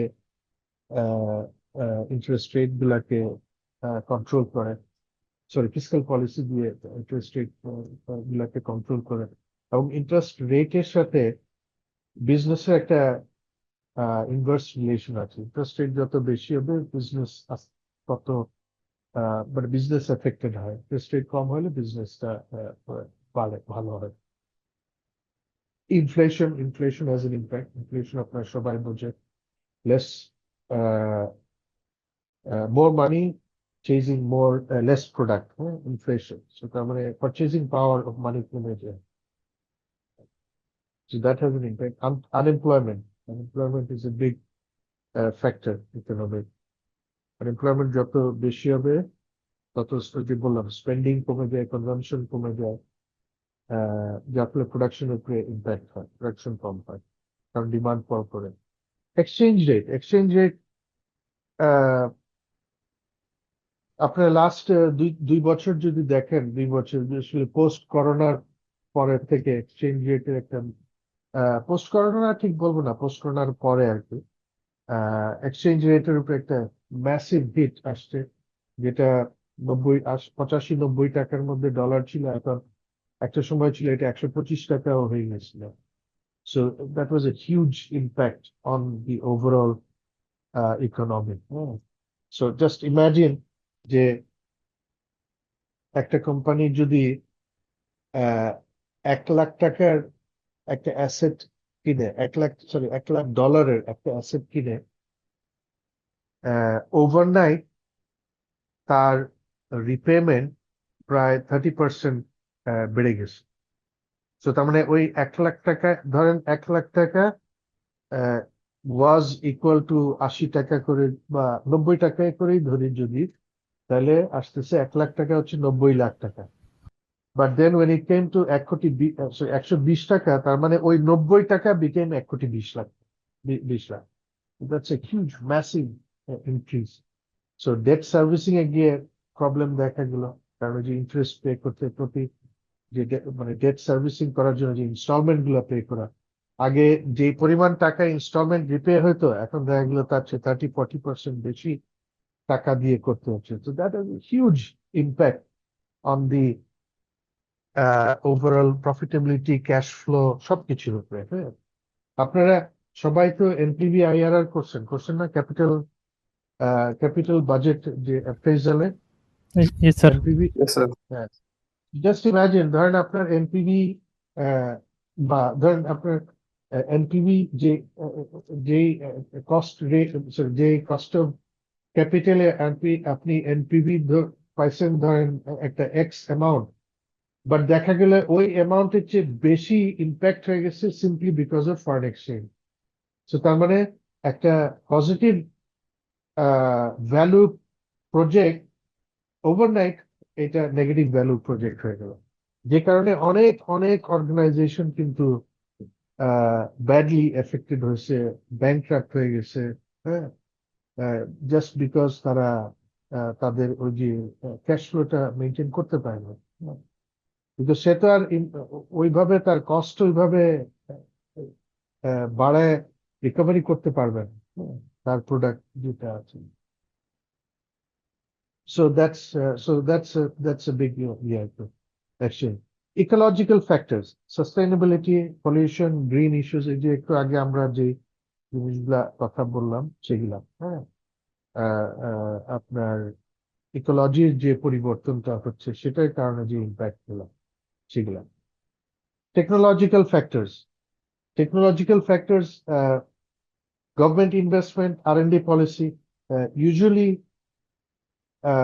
ইউজুয়ালি টেকনোলজিতে প্রথম ইনভেস্টমেন্ট পাবলিক সেক্টর থেকে আসে, পাবলিক মানে গভর্নমেন্ট সেক্টর থেকে, and then it follows to the private sector. Why? Because public sector has more money at their disposal to do research, development, and all those other things. So government spending is very important এখানে, হ্যাঁ। নতুন product identification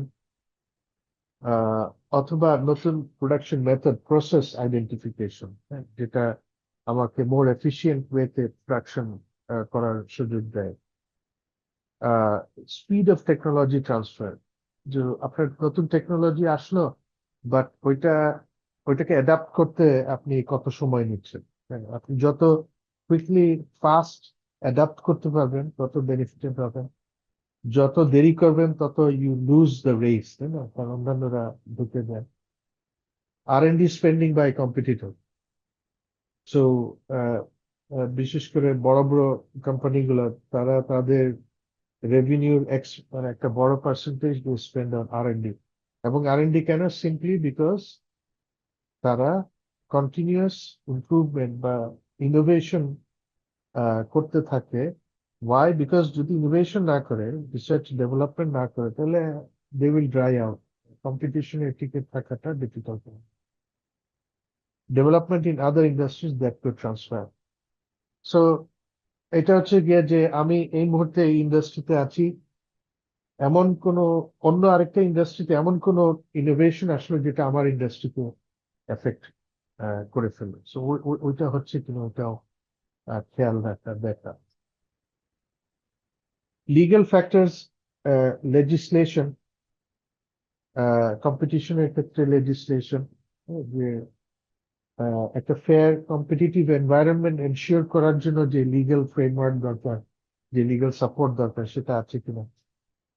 environmental protection করার জন্য law আছে কিনা, employment law, labour law, consumer protection, health safety, etcetera, all this law. এবং এখানে শুধু ল থাকাটা না, লর ইমপ্লিকেশন। বাংলাদেশে উই হ্যাভ অনেক ভালো ভালো ল, বাট এটার ইমপ্লিকেশন কতটুকু, দ্যাটস এ বিগ কোয়েশ্চেন, তাই না? সো ওইটা। এর আসতেছে সোশ্যাল বা ডেমোগ্রাফিক ফ্যাক্টর, ইনকাম ডিস্ট্রিবিউশনটা কিরকম, আপনার কোনো জায়গা আছে কিনা যেখানে মানে ইনকামটা ইকুয়ালি ডিস্ট্রিবিউটেড নাকি স্কিউড, কোনো এক জায়গায় কনসেন্ট্রেটেড বা কোনো একটা এজ গ্রুপের মধ্যে কনসেন্ট্রেটেড, সেই সেই জিনিসটা এফেক্ট করবে ওভারঅল। কারণ ইনকামের উপরে ডিপেন্ড করতেছে তার পারচেজিং পাওয়ার, তার কনজাম্পশন, সবকিছু। সো ওই জিনিসটা আন্ডারস্ট্যান্ড করা ভেরি ইম্পর্টেন্ট। তো ইনকামটা মানে আপনার প্রোডাক্টটা যে ইনকাম গ্রুপের জন্য আপনি করছেন সেটা কতটা ডিস্ট্রিবিউটেড আছে। এটা যদি এক জায়গায় থাকে এক ধরনের, যদি ডিস্ট্রিবিউটেড হয় আরেক ধরনের। সোশ্যাল মোবিলিটি মানে এক জায়গা থেকে এক জায়গায় যে মোবিলাইজেশন করাটা, মুভ করাটা, সেটা কতটুকু, এটা ইজি নাকি এটা স্মুথ, সেটা। লেভেল অফ এডুকেশনের পরিবর্তনের সাথে সাথে মানুষের স্পেন্ডিং বিহেভিয়ার চেঞ্জ হয়, মানুষের পারসেপশন চেঞ্জ হয়, মানুষের চাহিদার পরিবর্তন হয়, অনেক কিছু চয়েস, অনেক কিছু পরিবর্তন পায়। সো এটা লেভেল অফ এডুকেশন ইম্পর্টেন্ট। যে আপনার লো ইনকাম, সরি, লো এডুকেশন একটা একটা গ্রুপকে আপনি যেভাবে মোটিভেটেড করতে পারবে, এখানে একটা high income group, say high education বা হাইলি এডুকেটেড একটা গ্রুপকে সেম ওয়েতে আপনি করতে পারবেন। It's totally different. Population size, obviously যে আপনার লার্জ পপুলেশনে you have certain leverage, low population হলে সেটারও কিছু লেভারেজ আছে, বাট দ্য নাম্বার আর কি তখন অনেক কম হয়। So volume is a big deal. Bangladesh is an ideal place for retail market because we have such a large population and in a very small area. বড় area না, ছোট এরিয়ার মধ্যে so much people. So আপনার target market is huge, potential is huge. Location plays an important role. Age distribution, yeah. আপনার school going age, overall demographic কত percent, working class কত, হ্যাঁ, রিটায়ার্ড যারা 65 প্লাস 70 প্লাস ওইটার গ্রুপ কত, এবং এই যে ডিস্ট্রিবিউশনটা এটা কিরকম। সো যদি আপনার ওল্ড এজ বেশি থাকে এক ধরনের ডিস্ট্রিবিউশন, সরি এক ধরনের প্রোডাক্ট তাদের রিকোয়ারমেন্ট হবে, মিডলটা বড় হলে আরেক ধরনের হবে। সো অল অফ দিস আর কি এগুলা ইম্প্যাক্ট করে overall industry. Lifestyle changes, lifestyle change যখন হয় তখন মানুষের বিহেভিয়ার মানে বাইং বিহেভিয়ার পরিবর্তন হয়, কনজাম্পশন বিহেভিয়ার পরিবর্তন হয়। কনজিউমারিজম হচ্ছে আপনার more and more কনজিউম করার, যেমন US is one of the highest consumers globally. So তারা এভরিথিং কনজিউম করে, হিউজ ম্যাসিভ কনজাম্পশন করে। So that's important. যে অনেক সোসাইটি আছে যেখানে কনজাম্পশন কম, তারা কনজিউম কম করে। অনেক জায়গায় আছে যেটা বললাম, যেমন আমেরিকাতে you see they're one of the largest consumers, এবং আমি আসলে স্ট্যাটিস্টিক্সটা খেয়াল নেই, বাট তাদের কনজাম্পশন যদি দেখেন একটা বড় পোর্শন দে ওয়েস্ট, ম্যাসিভ। ওই ওয়েস্টটা এত বড় যে ওই ওয়েস্ট যতটুকু হয় কনজাম্পশন করতে গিয়ে ওই ওয়েস্ট দিয়ে বড় বড় নেশনকে ফিড করা পসিবল, এত পরিমাণ, এত বড়। Attitude toward work and leisure, green consumer. So work-life balance কতটুকু কি আছে? So if you go to Europe হচ্ছে গিয়ে work-life balance এর চরম। ওইখানে এখন চিন্তা করতেছে ওরা পাঁচ দিনের জায়গায় 4 দিন, 4 দিনের জায়গায় 3 দিন কাজ করবে, বাকি একদিন কাজ করবে না, ঘুরে ফিরে খাবেন। Whereas এই side Asia is more and more very less in work-life balance. আপনি যদি সাউথ ইস্ট এশিয়াতে যান, বিশেষ করে চায়না, মানে হংকং টংকং, মানে এরা Japan, even they are very মানে ওয়ার্কহলিক্স, প্রচুর তারা কাজ করতেই পছন্দ করে, কাজই করে। সো ওইটাও that also has a big impact on the overall environment, যে তার ওয়ার্ক লাইফ ব্যালেন্স, কাজ এবং লেজার এই দুটার ব্যালেন্স কতটুকু কি করতেছে। ডেমোগ্রাফিক মোবিলাইজেশন একটা আছে, এটার মধ্যে সোশ্যাল মোবিলিটি। যেমন ধরেন এগেইন আমি যদি ঈদের এক্সাম্পলটা নেই, জাস্ট ইম্যাজিন ঈদের সময় ওই রমজানের শেষে আমাদের বাংলাদেশ পার্সপেক্টিভ যদি চিন্তা করেন, কি পরিমাণ আপনার হিউম্যান রিসোর্স মোবিলাইজেশন হয়, হ্যাঁ, লক্ষ লক্ষ মানুষ এক জায়গা থেকে আরেক জায়গায় মোবিলাইজ করে যায় to spend couple of days. So Dhaka শহর বা বড় বড় শহরগুলা খালি হয়ে যায়, গ্রামে লোকজন যায়, এবং দেন ওই টাইম শেষ হলে আবার ওই লোকগুলো আবার ফেরত আসে। এই যে এই mobilisation, that also has a huge impact on the overall economy. এই যে ইস্তেমার সময় জাস্ট দেখেন লক্ষ লক্ষ মানুষ আসছে, সবাই যদি এক বোতল করে পানিও খায়, just imagine how many bottles of পানি ইজ রিকোয়ার্ড তাদের ওই ডিমান্ডটা ফুলফিল করার জন্য। এবং it's only for couple of days, 2 দিন 3 দিন, তারপরে শেষ, খালাস। সো এগুলা হচ্ছে গিয়ে সোশ্যাল ডেমোগ্রাফিক ফ্যাক্টর। আমরা আচ্ছা, এইটারই আরো কয়েকটা কিছু পয়েন্ট আছে এখানে, ওটা আপনারা দেখে আমি জাস্ট এটা দিয়ে আজকে শেষ করি। সো এই যে আমরা বললাম যে পেস্টেল হাবিজাবি আমরা অ্যানালাইজ করবো, মানে এটার ইমপ্লিকেশনটা হচ্ছে এই যে ব্যাপার। সো আমি পেস্টেল অ্যানালিসিস করলাম, করার পরে আমার বিজনেসের উপরে কি ইম্প্যাক্ট হবে। So if you see this diagram, আপনারা সবাই ডায়াগ্রামটা দেখতেছেন? Yes, sir. জি sir. Yes sir. Okay, so দেখেন ইটস এ ভেরি নাইস একটা ডায়াগ্রাম। সো এখানে ইম্প্যাক্ট, এদিকে হচ্ছে পজিটিভ ইম্প্যাক্ট, এদিকে হচ্ছে নেগেটিভ ইম্প্যাক্ট, এবং ফ্যাক্টর গুলা কি কি, কোন ফ্যাক্টর এফেক্ট করতেছে, এন্ড দেন এটার degree of impact, low medium high, low medium high. So দেখেন ফার্স্টে পলিটিক্যাল, ফার্স্ট পিটা কি ছিল? পলিটিক্যাল। সো পলিটিক্যালি দেখেন বলা হচ্ছে যে এই কান্ট্রিতে corruption is high. So corruption is the factor, এবং এটার ইম্প্যাক্ট আমার বিজনেসে ইম্প্যাক্ট কি? মিডিয়াম। আরেকটা ফ্যাক্টর কি? সামনে আপকামিং ইলেকশন আসতেছে, এবং এটা আমার জন্য ইম্প্যাক্ট পজিটিভ হাই। সো তার মানে ইলেকশন আসতেছে, এটা আমার বিজনেসের উপরে একটা পজিটিভ ইম্প্যাক্ট হবে, which is high.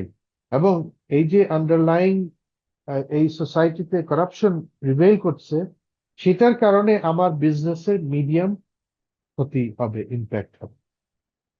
Similarly interest economic, সেখানে ইন্টারেস্ট রেট ফ্যাক্টরের কারণে আমার ইম্প্যাক্ট পজিটিভ হবে, এমপ্লয়মেন্ট রেটের কারণে আমার ইম্প্যাক্ট আছে বাট এটা লো। এরকম প্রতিটা, এই যে আমরা যে অ্যাক্রোনিম গুলো দেখলাম, প্রতিটার কোন কোন ফ্যাক্টর আমাকে এফেক্ট করতেছে এবং কিভাবে এফেক্ট করছে, এটা কি পজিটিভলি এফেক্ট করতেছে নাকি নেগেটিভলি করছে, সেটা আইডেন্টিফাই করে একটা ডিগ্রি অফ ইম্প্যাক্টটা আমরা আইডেন্টিফাই করতে পারি। সো এই জিনিসটা যখন তৈরি হয়ে, যখন আমার স্ট্র্যাটেজি তৈরি করব, তখন আমার মাথায় এই জিনিসগুলা তখন নিয়ে কাজ করতে হবে। ওকে, ইলেকশন আসতেছে, তো ইলেকশন থেকে আমি কতটুকু ম্যাক্সিমাম বেনিফিট নিতে পারি সেটা আমি তখন দেখব।